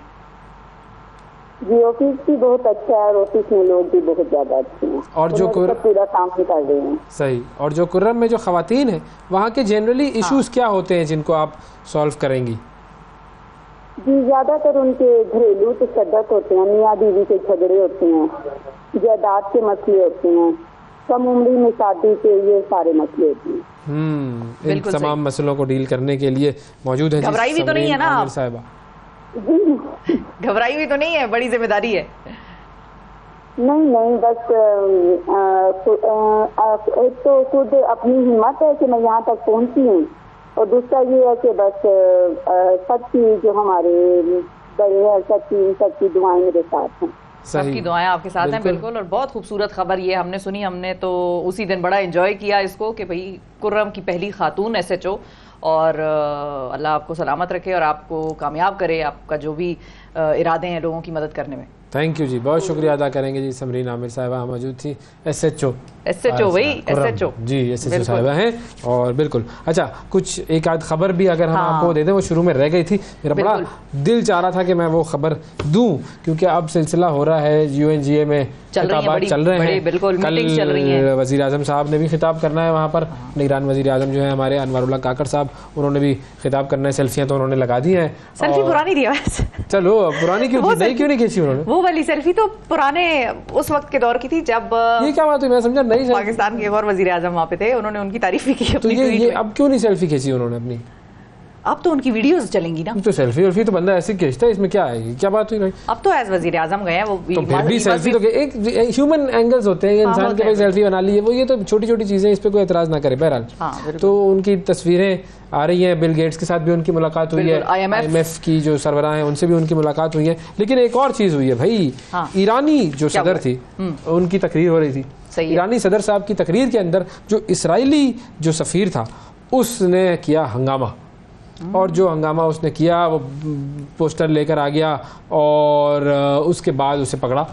उन्होंने कहा भाई तुम अपना कार्ड वार्ड दिखाओ, कौन हो तुम? फिर तो उसने कहा भाई मेरा कार्ड मेरी सीट पे पड़ा हुआ है। उसने अपना तारुफ कराया कि मैं ये हूँ। बहरहाल फिर उसको निकाला गया कि भाई इब्राहिम रईसी साहब जो कि सदर हैं, बेसिकली एहतजाज इस बात पे कर, वो महसा अमीनी जो ईरान में खातून की जिनकी डेथ हुई थी उनके हवाले से वो एहतजाज कर रहा था, और वो बेसिकली ईरानी जो सदर हैं उनको ये कह रहा था कि भाई आप क्या बातें कर रहे हैं और ये आपके मुल्क में तो ये हुआ है, हम इसराइली जो कुछ कर लें कोई मसला नहीं है, हम चाहे बच्चों को मारते रहें, कत्ल करते रहें, हम चाहे औरतों को करते कत्ल, हम चाहे बुजुर्गों को कत्ल करते रहे, हम चाहे घर गिराते रहे लोगों के, हम चाहे मस्जिदों के ईद के दिन मस्जिद पे नमाज ना बम मारते रहे, लोगों को, बिल्कुल हमारी खैर है, आप वहाँ पर अपने मुल्क में कुछ जो है ना करें। तो ये एक पुराना फड्डा है। तो बहरहाल ये देखें UN में जाकर भी इनकी जो जहनियत है ना वो ऐसे ही रहती है। लेकिन एक चीज अच्छी हुई कि उनको उठा के उन्होंने कहा सर आप आके प्यार से बाहर रखा उन्होंने उनको, मैं sir you should stay outside. चले जी ब्रेक ले लेते हैं, ब्रेक के बाद दोबारा हाजिर होंगे, हमारे साथ रहिएगा। सुबह सवेरे पाकिस्तान, सुबह सवेरे पाकिस्तान। वेलकम बैक जी। सुबह सवेरे पाकिस्तान में एक मरतबा फिर खुश आमदीद। हमने आपको कल एक ख़बर दी थी कि रहीम यार ख़ान में गैस के ज़खायर दरियाफ़्त हुए हैं और बड़ी ज़बरदस्त एक डिस्कवरी है और उससे पाकिस्तान का जो गैस क्राइसिस है उसमें काफ़ी मदद मिलेगी। इसी हवाले से हम बात करेंगे। आज हमारे साथ OGDCL के GM प्रोडक्शन जनाब मुमताज़ अली सोमरो साहब मौजूद हैं। अस्सलाम वालेकुम सर। जी सर, सबसे पहले तो ये बताइए कि ये जो खुशी की खबर है, क्या वाकई ये खुशी की खबर है और इसको हम मुकम्मल तौर पर इसे मिठाई खा लें? जी अल्हम्दुलिल्लाह, मैं मिठाई आपके लिए ले आया हूँ साथ में। अरे ज़बरदस्त। कौम के लिए खुशखबरी है। खुशखबरी इस हवाले से है कि जी ये वेल हमने रहीम यार ख़ान में ये हमारी लीज़ है, एक मारी ईस्ट कहलाती है। ये 2 स्क्वायर किलोमीटर्स पे हमारी लीज़ है। तो इसमें जो इनिशियल हमने वेल लगाया, इसका चक 214 यहाँ से हमने तकरीबन 1850 मीटर ड्रिल किया। अच्छा। 2 फॉर्मेशंस थी वो हमने टेस्ट की यहाँ पे, एक सुई मेन लाइमस्टोन और सुई ये अपना डूंगन फॉर्मेशन, वो भी सुई का ही हिस्सा है। ये फॉर्मेशंस के नाम होते हैं, हमारी जियोलॉजिकली टर्मिनोलॉजीज होती हैं। तो जब इसको टेस्ट किया गया तो 900 BTU की हमारी गैस है, 1.1 मिलियन और दूसरे फॉर्मेशन से भी हमें तकरीबन 1.3 मिलियन गैस 260 PSI पे मिली। लेकिन इसकी अपसाइड जो है ना वो हम देख रहे हैं, टेक्निकली स्पीकिंग मैं ये बात कर रहा हूँ कि ये एक ऐसा जोन है जिसको अभी तक टच नहीं किया गया। ये पड़ता है यहाँ पे रहीम यार ख़ान के साउथ ईस्ट में पड़ता है। तो इंशाल्लाह इस पे अब मज़ीद OGDC एक्सप्लोर करेगी और ये 3 महीने के अंदर हमने अपनी OGDC की जो अपनी एक्सपर्टीज़ थी उनको यूटिलाइज़ करते हुए कि कहाँ पे वेल ड्रिल करना है और कितनी डेप्थ पे करना है, वो कामयाबी से हमने इसको अल्हम्दुलिल्लाह मुकम्मल किया। तो सिर्फ गैस निकली यहाँ पर? जी गैस है। अच्छा। इसमें पाइपलाइन क्वालिटी गैस है, गो कि इसमें थोड़ी सी नाइट्रोजन परसेंटेज है जो कि प्रोसेस की जा सकती है, उसके बाद पाइपलाइन क्वालिटी बनाया जा सकता है इसको। लेकिन BTUs के हवाले से देखें तो बड़ी अच्छी BTUs हैं। अच्छी क्वालिटी। अच्छी अब जो क्वांटिटी आप बता रहे हैं इसकी जो निकल रही है यहाँ पर, अच्छी क्वालिटी भी है इसकी, ये हमारे जो गैस क्राइसिस है उसको सॉल्व करने में कितना मददगार साबित होगी? सर गैस क्राइसिस के हवाले से अगर मैं बात पहले मैं थोड़ा सा मुकम्मल कर लूँ तो फिर मैं इसकी थोड़ी सी मैं बता दूँ आपको, तो उस पर फिर मैं डिटेल से आपसे डिस्कस करूँगा। तो इस वेल को फिर हमने स्टिमुलेट किया कि स्टिमुलेशन से फिर इसकी थोड़ी सी गैस हमारी मज़ीद एनहांस हुई और कंप्लीशन करके 3 महीने के अंदर हमने रिग रिलीज़ कर दिया। तो अब वो 1.3 की जगह 1.5 और 1.7 तक इंशाल्लाह इसकी प्रोडक्शन बढ़ गई। इसको सिस्टम में इंजेक्ट करने के लिए, हम मोनेटाइज करने के लिए कोशिश कर रहे हैं कि जल्द अज जल्द इसमें बायर के थ्रू या SNGPL या SSGC जहाँ पे भी इसकी सेल होती है उसको हम सिस्टम में इंजेक्ट करें। जो जहाँ तक गैस की बात है सर, तो गैस के हवाले से इसके अलावा OGDCL ने रिसेंटली फरवरी में एक एक्सपर्टीज़ का ग्रुप बनाया है, उसमें जिसको मैं हेड कर रहा हूँ, और हमारे इस वक्त जो एग्जिस्टिंग MD साहब हैं अहमद हयात लक साहब, उनकी बड़ी एफ़र्ट्स हैं इसमें कि हमने कोर मेंबर्स OGDC में से लेके, तो मैं आपको एक छोटी सी मिसाल बता देता हूँ जी, कहाँ पे आप 1.5 मिलियन की बात कर रहे हैं, तो हमने एग्जिस्टिंग वेल, एक वेल था सियाब जो हमारा डिस्ट्रिक्ट कोहाट में आता है, उसमें हमने स्टिमुलेशन जॉब करके तो 15 मिलियन गैस एक दिन में हमने ऐड कर दी। और वो जो हमारी एफ़र्ट्स हैं वो कंटिन्यू है। और ऑयल के हवाले से अगर मैं बात करूं तो मोहतात अंदाजे में मैं अभी बता दूं आपको कि तकरीबन हम 7000 बैरल ऑयल ऐड कर चुके हैं और इसमें तकरीबन हमारी 66 मिलियन गैस। ये जो गुज़िश्ता गवर्नमेंट थी उसमें हमें जो भी पाकिस्तान में ऑयल एक्सप्लोरेशन कंपनीज़ हैं उनको टारगेट दिया गया था कि जी चूँकि मुल्क में काफ़ी क्राइसिस हैं हाँ। इसके गैस के, तो जी आपने सब ने मिल के तो 200 मिलियन गैस सिस्टम में इंजेक्ट करनी है। तो सितंबर तक जो OGDC के ज़िम्मे था वो तकरीबन 30 मिलियन था, और इस वक्त तक हम उसमें 66 मिलियन इंजेक्ट कर चुके हैं, ऐड कर चुके हैं। 2-3 चीज़ें छोटी छोटी ज़रा मुझे बताइएगा ताकि ज़रा लोगों को, कॉमन आदमी को ज़रा समझ में आ सके। पाकिस्तान में गैस की जो पर ईयर डिमांड है वो कितनी है? ये सर बुनियादी तौर पर वेरी करती है। मैं मुहतात अंदाजे के मुताबिक अगर ये बात कर सकूं तो ये तकरीबन 1500 मिलियन के करीब होनी चाहिए। अब इसमें से जो है हमारे पास सप्लाई हमारी वो कितनी है? सप्लाई जो इस वक्त सारी जो हमारी कंपनीज़ हैं वो मिला के कोई 30% to 40% ये हम इसमें ऐड कर रहे हैं जी। तो बाकी जो 60% है वो ज़ाहिर है हम LNG की सूरत में और बाकी इंपोर्ट कर रहे होते हैं। ठीक है। अच्छा, अब जो सप्लाई है हमारी उसमें OGDCL का कंट्रीब्यूशन कितने % है? जी ये बड़ा इंटरेस्टिंग क्वेश्चन है।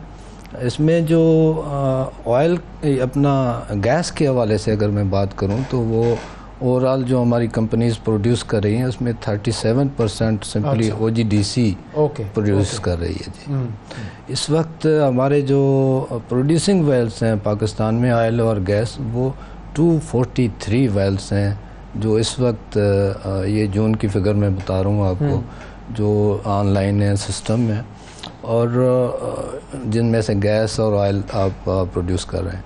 और अगर आप ऑयल की बात करेंगे तो हम अल्हम्दुलिल्लाह OGDC since start is the leading exploration company.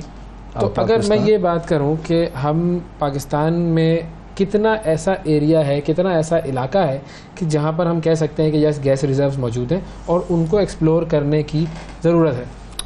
जी यकीनन देखें, आप ये बात यकीन के साथ नहीं कह सकते कि कितने कहाँ पे मौजूद हैं जब तक आप उस एरिया का सर्वे ना करें। लेकिन हमारे पास जो हिस्टोरिकल डेटा मौजूद है इसके मुताबिक हैं, लेकिन कुछ जो स्टेप्स हैं वो अगर लिए जाएं तो वो इजी हो सकता है उसकी एक्सप्लोरेशन। ये बड़ा अहम सवाल है आपका ना, जिस पे हम बात कर सकते हैं। वो ये है कि जी जैसे हमारे सिक्योरिटी के हालात हैं, अब ये जैसे हमने वली बिटानी डेवलप किया, यहाँ पे गो के बहुत सारी मुश्किलात थी और सिक्योरिटी लॉ इन्फोर्समेंट एजेंसीज़ ने बड़ा ज़बरदस्त हमारे साथ तावन किया और हमें सिक्योरिटी कवर प्रोवाइड किया। स्टिल आवर क्रूज़ जो वहाँ पे काम कर रहे हैं, जाहिर सी बात है इतना आप फ्रीक्वेंटली वहाँ पे उन एरियाज़ में काम नहीं कर सकते। वज़ीरिस्तान हो गया, बलूचिस्तान के एरियाज़ हो गए, तो ये स्टिल नीड टू एक्सप्लोर। फिर इसमें दूसरा जो है वो है कि जी इंसेंटिव्स होने चाहिए इन जो भी ऑयल एक्सप्लोरेशन E&P कंपनीज़ हैं। गैस प्राइसेस हैं, गैस प्राइसेस की अगर आप बात करेंगे तो 92 की कहीं पे प्राइस आपको मिल रही है, अब डॉलर कहाँ से कहाँ पहुँच गया है, तो एक सर्टेन अच्छी खासी इन्वेस्टमेंट दरकार होती है।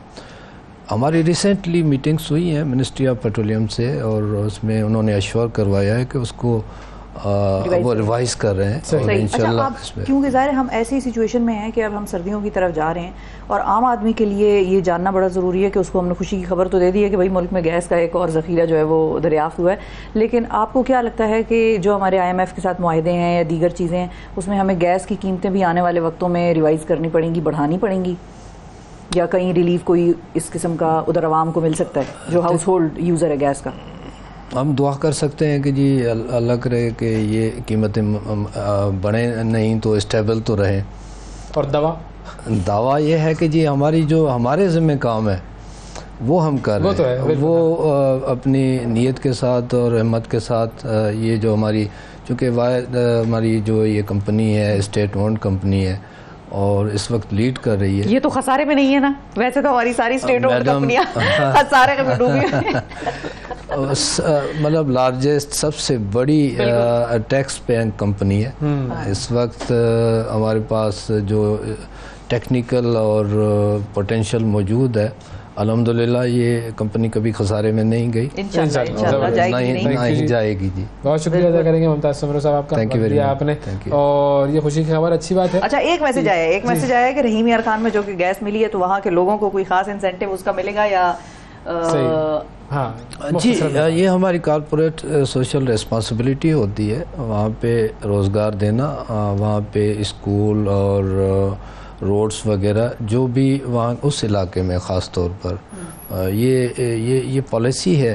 पीसीए के अगेंस्ट हमने जो भी वहाँ पे इन्वेस्टमेंट करनी होती है वो, और अल्हम्दुलिल्लाह ओजीडीसी इसमें लीड कर रही है। गैस वहाँ पर पहले दी जाएगी या सर वो एक सेंट्रल ओजीडीसीएल वो कंपनी नहीं है जिसने गैस सप्लाईज देनी है, वो तो आपकी और कंपनीज है। हमने ये जो भी गैस है ये अपने नेशनल ग्रिड में इंजेक्ट करनी है, फिर उसके बाद वहाँ से फिर डिस्ट्रीब्यूशन जो कंपनीज हैं वो ले लेती हैं। Thank you sir, thank you Mumtaz साहब, और सर आपको भी बड़ी मुबारक हो, अल्लाह करे इसी तरह आप लोग गैस के तेल के ज़ख़ीरे निकालें और ऐसे निकालें कि इस मुल्क में डॉलरों की बारिश हो जाए आम आवाम पे। ये दुआ कर सकते हैं नाज़रीन, और ऊपर से बारिश होना शुरू हो गई है। नाज़रीन वक्फे की तरफ बढ़ते हैं। आज हमने आपको प्रोग्राम में 2 खबरें अच्छी सुनाई हैं, तो हमारे लिए भी दुआ कीजिएगा और पाकिस्तान के लिए भी दुआ कीजिएगा। वक्फे के बाद आपसे दोबारा मिलते हैं, स्टे विद अस। सुबह सवेरे पाकिस्तान, सुबह सवेरे पाकिस्तान, सुबह सवेरे पाकिस्तान। वेलकम बैक जी। अब बात करते हैं क्रिकेट की दुनिया की। वर्ल्ड कप शुरू होने वाला है, 5 अक्टूबर की तारीख बस करीब आ गई है, लेकिन पाकिस्तान की प्लेइंग जो टीम है वो कौन सी होगी, कौन कौन से ये तो बड़ा सीक्रेटिव किस्म का मामला है, ये तो मामला जरा गंभीर है और इसमें बड़े मामला सामने आ रहे हैं, लेकिन इन मामला से आगे ही सिर्फ एक ही शख्स हमें दे सकते हैं, और वो है जी हमारे क्रिकेट इंसाइक्लोपीडिया जनाब मिर्जा इकबाल बेग साहब। अस्सलाम वालेकुम सर। वालेकुम अस्सलाम, सुबह खैर आपको भी ओवैस और शिफा को।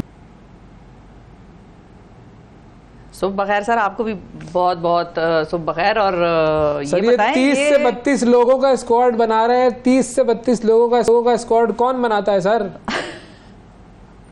देखिए, जब पाकिस्तान क्रिकेट बोर्ड के हेल्म ऑफ अफेयर्स पर ऐसे लोग हों कि जिनको क्रिकेट के बारे में कुछ ना पता हो और दूसरों से मशवरे करते रहें, तो फिर यही हाल होगा जो इस वक्त पाकिस्तान क्रिकेट का हो रहा है।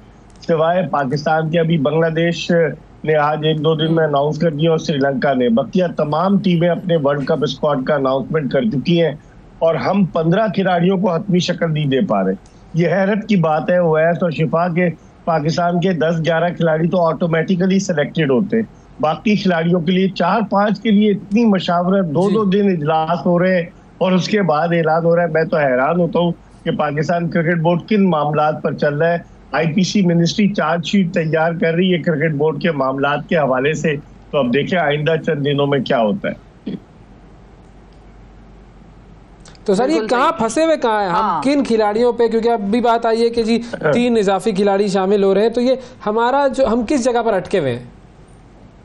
देखें ओवैस, 3 इजाफी खिलाड़ी तो इसलिए शामिल हो रहे हैं कि आईसीसी ने इजाजत दी है कि 15 का स्क्वाड होगा और 3 रिजर्व खिलाड़ी आप टीम के साथ ट्रेवल करा सकते हैं। तो ये अब 18 भी बनाने में इनको मुश्किल हो रही है। 11-12 तो ऑटोमेटिकली उंगलियों पर सिलेक्टेड है, बाकी 5-6 के लिए माशाल्लाह इंजमामुल हक के बारे में ये आया है। अब पाकिस्तान क्रिकेट बोर्ड ने इसकी तरदीद नहीं की कि उनको 25 लाख रुपए माहाना दे रहे हैं Pakistan cricket board as a chief selector. तो अगर आप दोनों को मिले तो ये काम छोड़कर आप भी चीफ सेलेक्टर बन जाए। सर तो मैं बन जाऊंगी। मैं अभी आपसे अगला इतना जबरदस्त सवाल करने लगी हूँ, ये जो इन्होंने खिलाड़ी रिजर्व में डाले हैं उनके बारे में भी जरा बताएं कि वो रिजर्व में क्यों है और क्या उनको रिजर्व में ही होना चाहिए था? अब आप बताएं, मैं सिलेक्शन नहीं कर सकती। नहीं, अभी अनाउंसमेंट तो पाकिस्तान टीम का नहीं हुआ है ना, अभी तो अनाउंसमेंट होना है।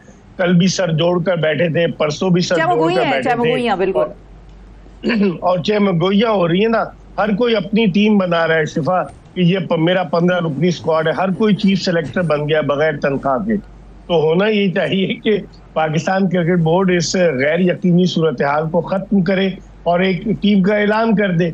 अब पता नहीं क्या वजह है, चेयरमैन से अप्रूवल होगा, जो मैनेजमेंट कमेटी के इंतजाम बैठे, उसके अलावा मिसबाह-उल हक और हफीज भी बैठे, उसके अलावा मिकी आर्थर से भी वो जो है राय ली गई, वो मुल्क से बाहर है, और ग्रांट ब्रैडबर्न भी बैठे। तो मेरे ख्याल में ये कोई इतना रॉकेट साइंस नहीं है कि पाकिस्तान क्रिकेट बोर्ड को एक 15 रुकनी टीम मुंतखब करने में मुश्किल हो रही है। दरअसल मसला ये हो रहा है कि किसका मंजूर नज़र टीम में आए, किसका मंजूर नज़र टीम से जाए, तो ये मसला है असल। अच्छा, तो अब ये 28 तारीख तक हमने नाम देने हैं, 28 सितंबर तक, तो ये किसका मंजूर नजर कौन है? देखिए वो जो 10-11 है वो तो आपने कहा ठीक है, चलो सही है, लेकिन कुछ किस पर पड़ा है अभी, कौन ऐसे जो प्रोबेबल्स हैं? देखिए अभी हसन अली को ये लाने के चक्कर में, हसन अली की दोस्तियां हैं, आपको सबको पता है, और इसके अलावा फहीम अशरफ टीम में रहते हैं या नहीं। अच्छा, सरफराज अहमद के लिए बड़ा स्ट्रांगली कहा जा रहा है कि उनको जो है वो as a second wicket keeper middle order में रखा जाए, क्योंकि मोहम्मद हारिस यंग है, अभी उसका फ्यूचर है, वो इतना अभी कैपेबल नहीं है इतने बड़े इवेंट में हिस्सा ले। इसी तरीके से आपके स्पिनर जो है अबरार अहमद, उनका नाम लिया जा रहा है। कुछ लोग इमाद वसीम का नाम भी ले रहे थे, लेकिन बज़ाहिर उनका मुश्किल नजर आता है क्योंकि वो काफी अरसे से पाकिस्तानी टीम से बाहर है। तो अब 2-3 नाम है, और फिर ये देखते हैं कि फखर जमान को ये ड्रॉप नहीं कर सकते, इमामुल हक टीम में होंगे, अब्दुल्ला शफीक होंगे, शान मसूद का भी कुछ लोग नाम ले रहे थे। मुख्तलिफ किस्म की कयास आराइयाँ, मुख्तलिफ किस्म की चहमगोइयाँ हैं, और अब देखते हैं कि ये क्या करते हैं, कौन सी टीम बनाते हैं। पाकिस्तान के मफाद में होना चाहिए। 2011 में जब पाकिस्तान ने भारत में वर्ल्ड कप खेला था, पाकिस्तान सेमीफाइनल में पहुंचा। 2015 में जब ऑस्ट्रेलिया में वर्ल्ड कप खेलने गया तो सिर्फ क्वार्टर फाइनल तक पहुंचा, और 2019 में भी पाकिस्तान सेमीफाइनल में नहीं पहुंच सका। तो अब पाकिस्तान के लिए मौका है, अच्छी टीम बनाकर जाए। ठीक है, नसीम शाह के अनफिट होने से धचका लगा है, लेकिन मैं समझता हूँ फिर भी टैलेंटेड प्लेयर्स हैं, they can perform well in world cup. मैं भी इस पर ही आ रहा था कि अनफिट हमारे बड़े खिलाड़ी हो रहे हैं, हमने हारिस को भी अनफिट होते हुए देख लिया, नसीम को भी अनफिट होते हुए देख लिया। ये मामला है क्या, और उनकी जो फिटनेस की पोजीशन है वो क्या वाकई ऐसी है कि वर्ल्ड कप वो खेल सके? क्योंकि नसीम के बारे में तो बाबर ने कहा था कि मुझे उम्मीद है कि ही विल बी प्लेइंग।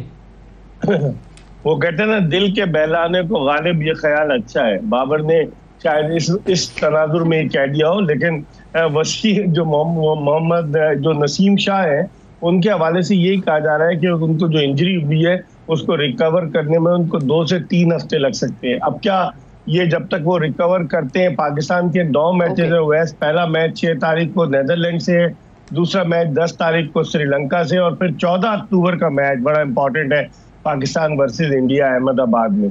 तो अब देखें क्या होता है, लेकिन फिटनेस मसाइल इसलिए पैदा हुए कि हमारे बेशतर खिलाड़ी मुसलसल क्रिकेट खेल रहे हैं, क्रिकेट लीग खेल रहे हैं, पाकिस्तान को रिप्रेजेंट कर रहे हैं, और खास तौर पर फास्ट बॉलर्स, तो उनके लिए मुश्किल हो जाता है। तो अब देखें क्या करता है पाकिस्तान क्रिकेट बोर्ड, सबकी नजरें उसी पर मरकूज है। अच्छा, और जो ये टीम में जो फड्डे हो रहे हैं, ये भी बड़े इसकी चहमगोइयाँ हो रही हैं कि जी एशिया कप में जो हालात हुए उसके बाद बाबर आजम, शाहीन आफरीदी, आप तो गए थे सर, शाहीन की शादी पे आप मौजूद थे, बड़े अच्छे तो तरीके आप से बताएं वहाँ पे क्या माहौल था, जरा इन दोनों की आपस की आपने देखी, गर्मजोशी थी, कोल्ड बिहेवियर था, क्या था, जरा बताएं तो सही। देखें शिफा, ये सब अफवाहें हैं। जब टीम हारती है, लाजिम बात है कि victory has many fathers, but अगर आप शिकस्त की बात करें तो शिकस्त हमेशा यतीम होती है, और जब यतीम हो जाए तो फिर डिफीट इज एन ऑर्फन। आपने मेरी इंग्लिश ठीक कर दी। और अगर वो यतीम हो जाए तो यतीम बच्चे तो फिर रोते हैं ना आपस में, फिर गिला तो करते हैं ना, आप खुद बताएं।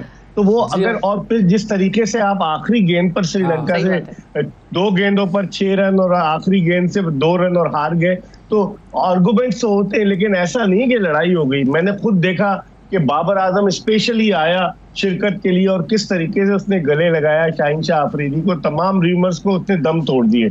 और इसके अलावा बाबर आजम और शाहीन अफरीदी की अच्छी अंडरस्टैंडिंग है। सुनने में आ रहा है कि शायद अगर लॉबी ने काम नहीं किया तो शायद शादाब खान की जगह शाहीन शाह अफरीदी को नायब कप्तान बनाया जाए, लेकिन अभी तक इसकी तस्दीक नहीं हुई है। और बाबर जिस अंदाज से मिला शाहीन से, specially he was flown in from Lahore और शादी में शिरकत के लिए आया, उससे तमाम अफवाहें जो थी वो दम तोड़ गई। चलें, अब वो जो इमामुल हक के बारे में बात आ रही थी कि उन्होंने कुछ ये अंदर की बातें बाहर की हैं, तो वो मसला सॉल्व हुआ? फिर अंदर की बातें, आपने ये लफ्ज नहीं इस्तेमाल किया, कुछ मुखबरी की है? अगर आप ये कह देते, लेकिन उन पर काफी इल्जामात लग रहे हैं। सर हो सकता है वो आम जनरल गॉसिप कर रहे हो, आप खामखा हमने इशू बना दिया। लोग बातें तो कर रहे हैं शिफा, लेकिन मसला यही है कि इमामुल हक के बारे में मिस्ट्री है कि जब भी कोई इम्पोर्टेंट मैच आता है वो अनफिट हो जाते हैं, चाहे न्यूजीलैंड का टूर हो, चाहे यहाँ एशिया कप का श्रीलंका के खिलाफ मैच हो, तो हमेशा वो अनफिट हो जाता है। पता नहीं क्या उनके साथ, या तो कोई भूत उनका ताक़ुब कर रहा है कि जब अहम मैच हो तो तुम अनफिट हो जाओ, तो उसकी वजह से भी। और फिर कुछ लोग ये कह रहे हैं कि कुछ खबरें अपने चाहने वालों को बता देते हैं जिसकी वजह से माहौल ऐसा हो, लेकिन ऐसा होता नहीं होगा क्योंकि इतनी सख्त सिक्योरिटी होती है, टेलीफोन मॉनिटर्स होते हैं, आने जाने वाले पर नजर होती है, तो बताएंगे किसको बताएंगे इमाम, ये भी देखने वाली बात है। सही। अच्छा, अब चूंकि वो मामला ये है ना कि रिजवान ने भी वो तस्वीर लगाई और उस पर लिखा जी इस परचम के साए तले हम एक हैं, और वो शाहीन और बाबर की भी तस्वीर शाहीन ने लगा दी, वो चेस खेल रहे हैं, फैमिली लिखा हुआ है उसके ऊपर। तो ऐसा लगता है कि कहीं कुछ गड़बड़ हुई है जिसके असर को वो जाहिर करने की कोशिश कर रहे हैं। अल्लाह ना करे ऐसा हो, लेकिन इमेज ऐसा बन रहा है।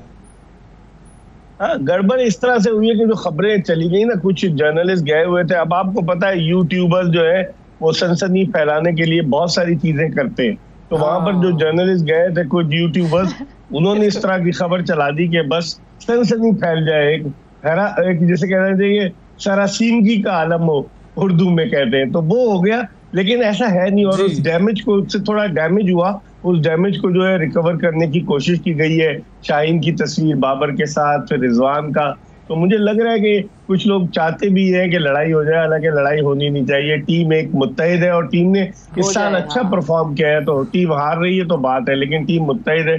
मेरे ख्याल में, मुझे उम्मीद है इंशाल्लाह अच्छा परफॉर्म करेंगे वर्ल्ड कप। ये सबसे बड़ी इंपॉर्टेंट चीज़ है। बिल्कुल बिल्कुल। अच्छा, अगर मैं आपसे पूछूं, आपके 15 रुकनी स्क्वाड का अगर ऐलान आप करें तो वो क्या होगा? बगैर 25 लाख रुपए लिए करूं या पैसे लेकर करूं? सर ये तो आपकी किस्मत है, अगर आपको मिल जाए तो आप हमें भी खाने पे ले चलिएगा, और अगर ना मिले तो फिर ऐसे ही कर लें। सर हालात वैसे ही, मईशत डूबी हुई है। लेकिन वैसे जो मुझसे सवाल किया कि आपके पास 3 ओपनर्स होंगे, फखर जमान, इमामुल हक और अब्दुल्ला शफीक, उसके बाद बाबर आजम है, उसके बाद आगा सलमान है, और सऊद शकील है, इफ्तिखार अहमद है। अब शादाब खान पर क्वेश्चन मार्क है, लेकिन आई डोंट थिंक सो कि शादाब खान को ये ड्रॉप करेंगे, ठीक है। और उसके अलावा आप देखें, नोट करें कि आपके पास स्पिनर्स में अबरार इतना अच्छा परफॉर्म नहीं कर सके, शादाब इतना अच्छा परफॉर्म नहीं कर सके, तो अब देखते हैं कि अबरार अहमद को रखते हैं। उसामा मीर जो है, उसामा मीर को जो है उनका भी चांस है कि उसामा मीर जो है वो भी टीम के साथ हो। फिर फास्ट बॉलिंग के शोबे में जमान खान के बड़े चांस हैं, और अगर रोटी गैंग ने अपना जादू दिखाया तो उस सूरत में हसन अली टीम में आ सकते हैं। फिर फास्ट बॉलर में शाहीन शाह, हारिस रऊफ अनफिट हो जाएंगे। यही होगी मेरी नज़र में पाकिस्तान की टीम। हाँ, तो ये आपकी जो है 15 रुकनी स्क्वाड आ गई। अच्छा, एक और चीज़ जाते जाते, क्योंकि हमने खैर वर्ल्ड कप के हवाले से तो काफ़ी डिस्कशन कर लिया, PSL सुना है दुबई जा रहा है PSL। देखिए, अगर देखिए दुबई तो जा रहा है, सुनने में आया, अफवाहें, लेकिन पहले पाकिस्तान क्रिकेट बोर्ड में स्टेबिलिटी तो आए ना, कि पाकिस्तान क्रिकेट बोर्ड जो है वो उसके चेयरमैन तो मुंतखब हो। अब आपको पता है IPC मिनिस्ट्री ने 2 खत लिख दिए PCB को कि इलेक्शन कराए। 5 जुलाई को ज़काशफ आए थे, 2.5 महीने हो गए, बजाय इलेक्शन कराने के PCB एम्प्लॉयमेंट एक्सचेंज बना हुआ है, लोगों को रखा जा रहा है, लोगों को निकाला जा रहा है। तो उस हिसाब से अगर आप देखें तो बहुत सारी ऐसी चीजें हो रही हैं कि जिन पर IPC मिनिस्ट्री जो है वो गहरी निगाह रखे हुए। तो मैं समझता हूँ कि आने वाले दिन जो है वो पाकिस्तान क्रिकेट बोर्ड की मैनेजमेंट कमेटी के चेयरमैन ज़काशफ के लिए बड़े अहम दिन है कि आया पाकिस्तान क्रिकेट बोर्ड जो है वो क्या करता है, ये भी देखना होगा। लेकिन मुझे लग रहा है कि वो अब इस वक्त कमजोर विकेट पर है और उनके खिलाफ ग्राउंड बना रही है IPC मिनिस्ट्री, चार्जशीट बना रही है। चलें देखते हैं कि क्या होता है जी। हमारी दुआ तो यही है कि पाकिस्तान क्रिकेट के मामला अच्छे हों और वर्ल्ड कप में जो परफॉर्मेंस है वो भी शानदार हो। थैंक यू सर, बहुत शुक्रिया अदा करेंगे। मेरे बेग साहब हमारे साथ मौजूद थे नाजरीन, और वक्फा लेते हैं, वक्फे के बाद दोबारा हाजिर होंगे, हमारे साथ रहिएगा। सुबह सवेरे पाकिस्तान, सुबह सवेरे पाकिस्तान, सुबह सवेरे पाकिस्तान। वेलकम बैक जी। पाकिस्तान की सियासत जो है उसमें लेवल प्लेइंग फील्ड के नाम से एक इस्तिलाह जो है वो मकबूल हो चुकी है और तकरीबन सारी जमातें ही अब उसका इस्तेमाल कर रही हैं। पीपल्स पार्टी ये इस्तिलाह पसंद आई है मुझे, level playing field, level playing field बिल्कुल हर जगह होनी चाहिए लेवल प्लेइंग फील्ड। बिल्कुल। और पाकिस्तान पीपल्स पार्टी ये रोना रो रही थी कि उसे लेवल प्लेइंग फील्ड नहीं दिया जा रहा। अब MQM ने भी इसमें हिस्सा डालना शुरू कर दिया है, उन्होंने भी इसी पलड़े में अपना वजन डाल दिया है और उन्होंने भी कहना शुरू कर दिया कि भाई हमें भी लेवल प्लेइंग फील्ड नहीं मिल रही। MQM को सिंध में तबादलों और तकर्रियों पर भी एतराज़ात हैं और हल्का बंदियों पर भी उनकी शिकायतें जो हैं वो बरकरार हैं। अच्छा, इलेक्शन से पहले तमाम जमातें जो है बेसिकली अपने वोटर्स के लिए बयानिया तश्कील देती हैं, तो MQM का जो बयानिया है वो भी लेवल प्लेइंग फील्ड न मिलना, हल्का बंदियाँ और पीपल्स पार्टी की मुखालिफत, ये तीन उसके मुझे कंपोनेंट्स नज़र आ रहे हैं। इसके अलावा सिंध में MQM और JUI का एक पीपल्स पार्टी के खिलाफ इत्तेहाद बन रहा है। तो अब सवाल ये है कि सिंध में तो निगरान हुकूमत है, तो अब MQM को लेवल प्लेइंग फील्ड कौन नहीं दे रहा, क्यों शिकायत है ये? MQM और JUI का इत्तेहाद पीपल्स पार्टी के लिए कितना बड़ा चैलेंज होगा, ये तमाम चीज़ें हमने डिस्कस करनी है। जनाब अब्दुल हक साहब MQM के सीनियर रहनुमा साबिक वज़ीर हमारे साथ मौजूद हैं। अस्सलाम वालेकुम सर। वालेकुम अस्सलाम। थैंक यू सर, बहुत शुक्रिया वक्त दिया आपने। सबसे पहले तो ये बताएं, ये जो लेवल प्लेइंग फील्ड की हम बात कर रहे थे, पहले पीपल्स पार्टी बात कर रही थी लेवल प्लेइंग फील्ड हमें नहीं मिल रही है, शिकवा था उनका, अब आप लोगों को भी ये शिकवा है। तो निगरान हुकूमत है सिंध में, आपका शिकवा निगरान हुकूमत से है क्या कि वो आपको लेवल प्लेइंग फील्ड नहीं दे रही? हाँ, बेशक मैं समझता हूँ कि हमने निगरान हुकूमत के साथ हमारा शिकवा है। और वजह शिकवा क्या है कि पाकिस्तान पीपल्स पार्टी गुज़श्ता 15 साल से सिंध में बला शिरकत गैर हुकूमत करती चली आ रही है। हुआ क्या है, जब केयर टेकर गवर्नमेंट आई है तो हम भी समझते थे कि नए अफसरान को मुख्तलिफ जगहों पर लगाया जाएगा, लेकिन अनफॉर्चुनेटली ऐसा नहीं किया गया। सिर्फ जिसे कहते हैं मुकाम तब्दील किया गया। मीरपुर खासकर डिप्टी कमिश्नर को सजावल में लगा दिया गया, सजावल के डिप्टी कमिश्नर को कराची में लगा दिया और कराची के डिप्टी कमिश्नर को सक्कर में लगा दिया गया। सवाल ये पैदा होता है कि क्या हमारे पास दूसरे लोग मौजूद नहीं थे? इसका जवाब हाँ में मौजूद है कि हमारे पास ऐसे लोग मौजूद हैं जो ईमानदार हो, जो दयानतदार हो, जो हाईली प्रोफेशनल हो, जो अपने काम को समझते हों और दयानतदारी के साथ मुल्क की खिदमत करना भी चाहते हो।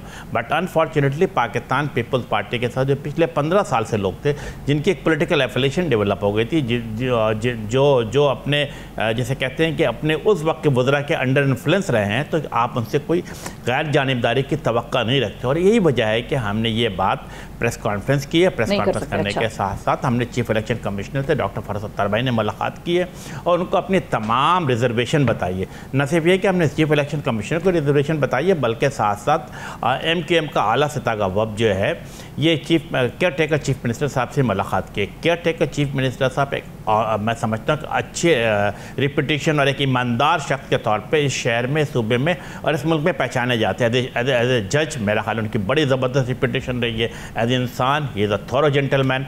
लेकिन हम ये समझते हैं कि चूँकि नीचे लेवल के ऊपर, मिड लेवल के ऊपर जो है ये पूरी की पूरी क्रीम जो है पाकिस्तान पीपल्स पार्टी की करप्ट लोग बैठे हुए हैं।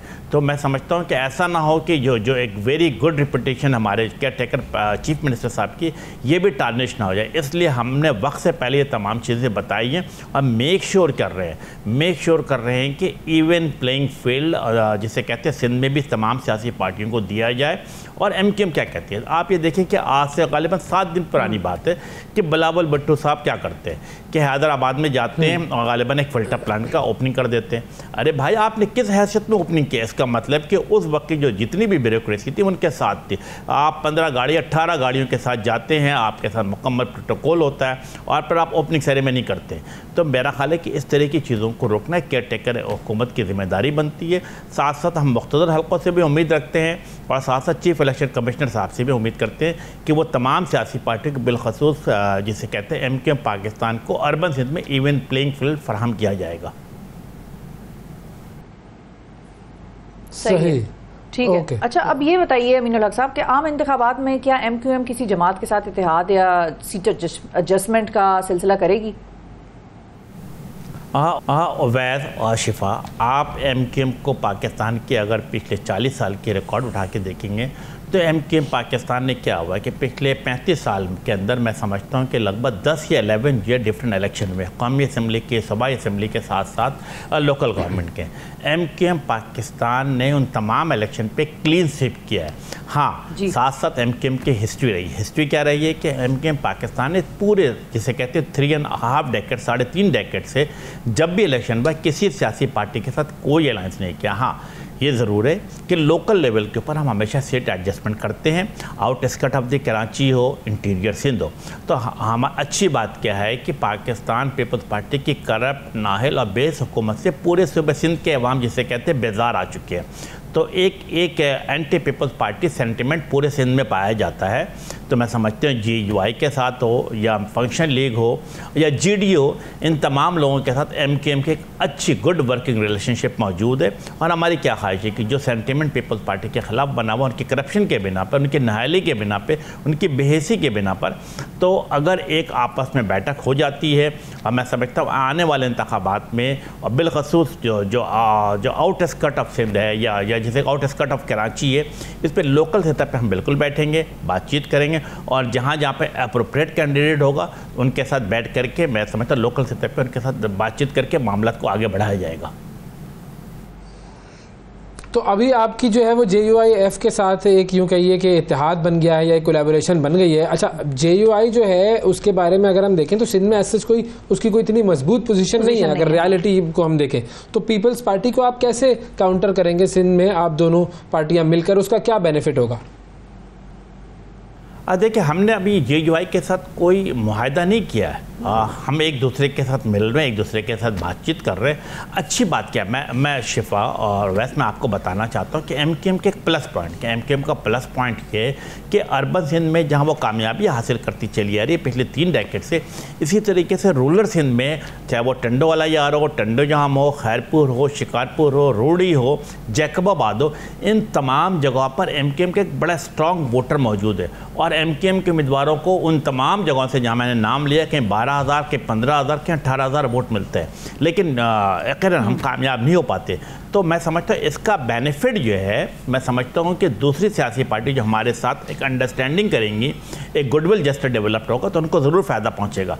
हमने अभी JUI के साथ किसी पार्टी के साथ कोई अलाइंस नहीं किया। हाँ, हमने कहा है कि मुस्तकबिल करीब में मेरा ख्याल जब इलेक्शन का अनाउंसमेंट हो जाएगा तो लोकल लेवल के ऊपर उनके साथ सीट एडजस्टमेंट करेंगे और उसके साथ आगे बढ़ेंगे।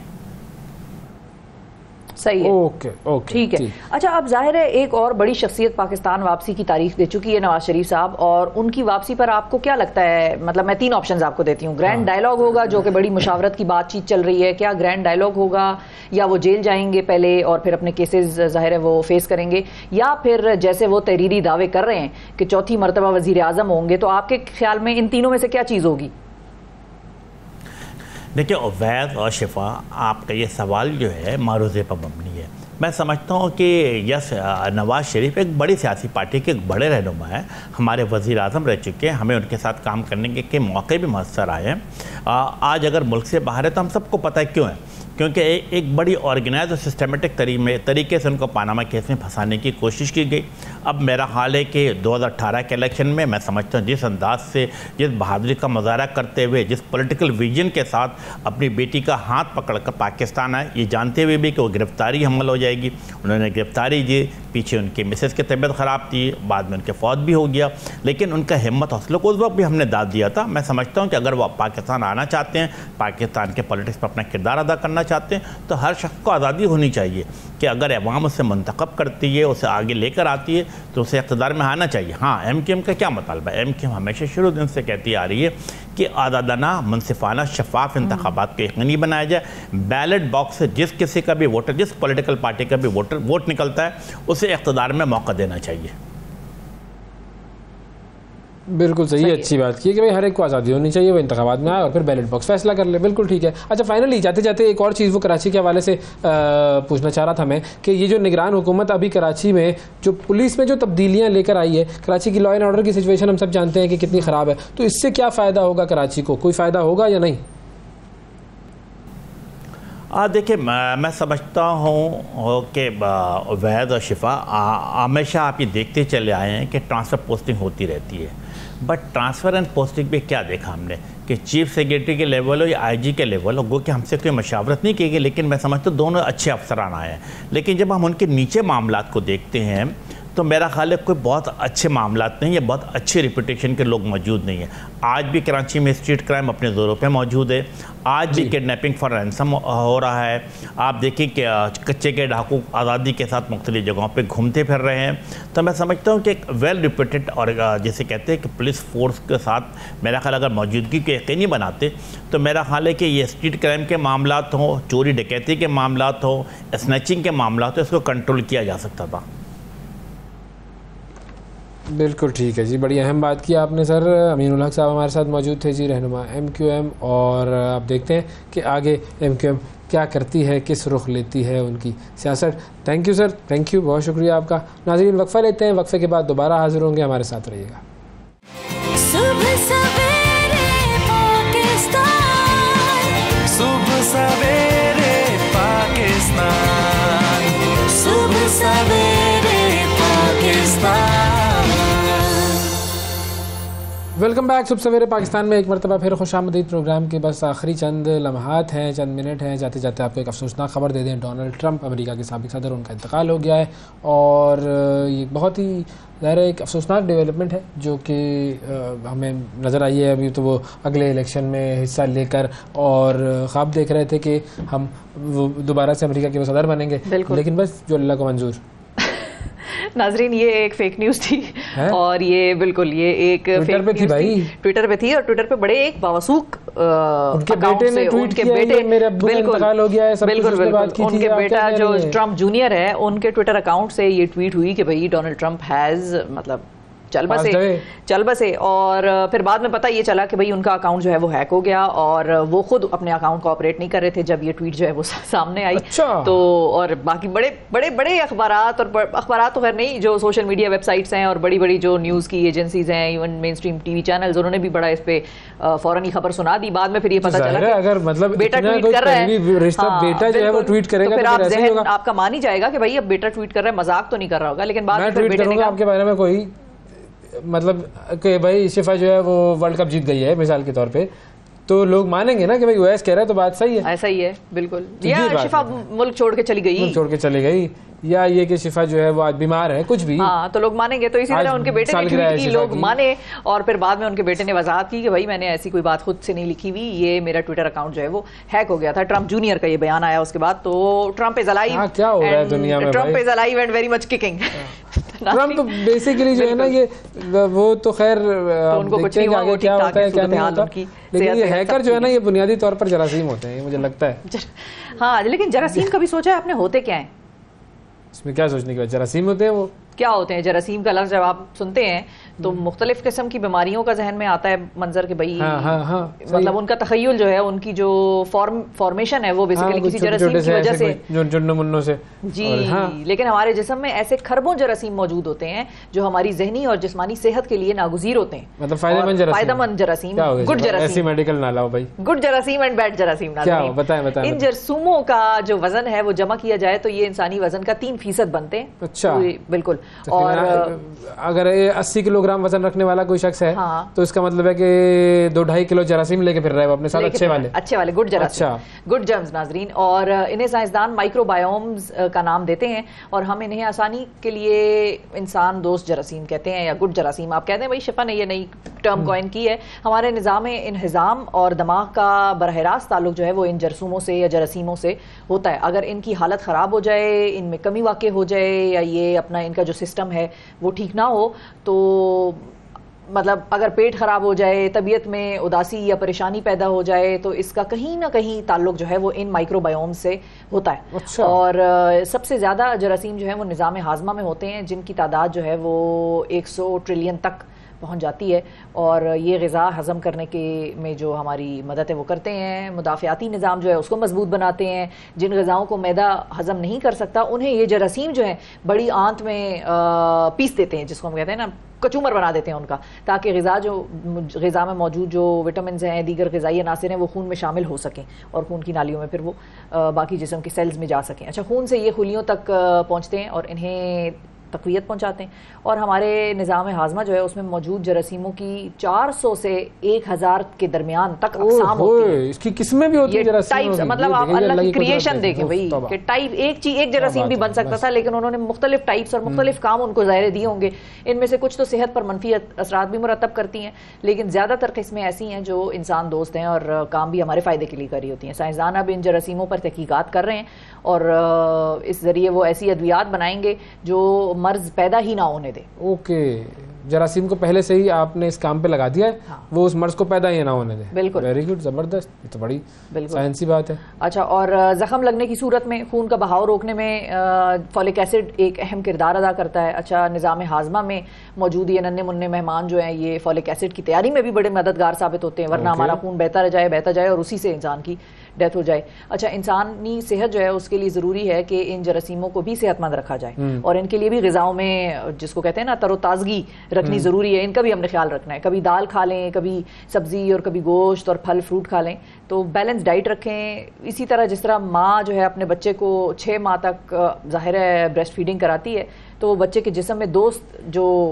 इंसान दोस्त जरासीम है उनको जन्म देने में मदद दे रही होती है। Very good. तो ये अल्लाह का निज़ाम है, अल्लाह की कुदरत है और उसने किस तरह से माँ को बच्चे से लिंक किया और माँ की ग़िज़ा जो है वो बच्चे में जब मुंतकिल होती है तो माँ की जो गुड जर्म्स हैं वो बच्चे में मुंतकिल हो जाते हैं। आज से हम अच्छे जरासीम की कदर करें जी, कदर करें अच्छे जरासीम। जाते जाते जी, आज तो फैज़ नियाज़ी साहब जो है उनका यौम वफ़ात भी है। पाकिस्तान के बड़े ज़बरदस्त फोक सिंगर और 21 सितंबर 1990 को इस्लामाबाद में ही उन्होंने वफ़ात पाई थी। बड़े मशहूर गीत हैं जो कि उन्होंने गाए हैं और आपको छोड़े जाते हैं हम। अल्लाह हाफ़िज़। सुबह सवेरे पाकिस्तान।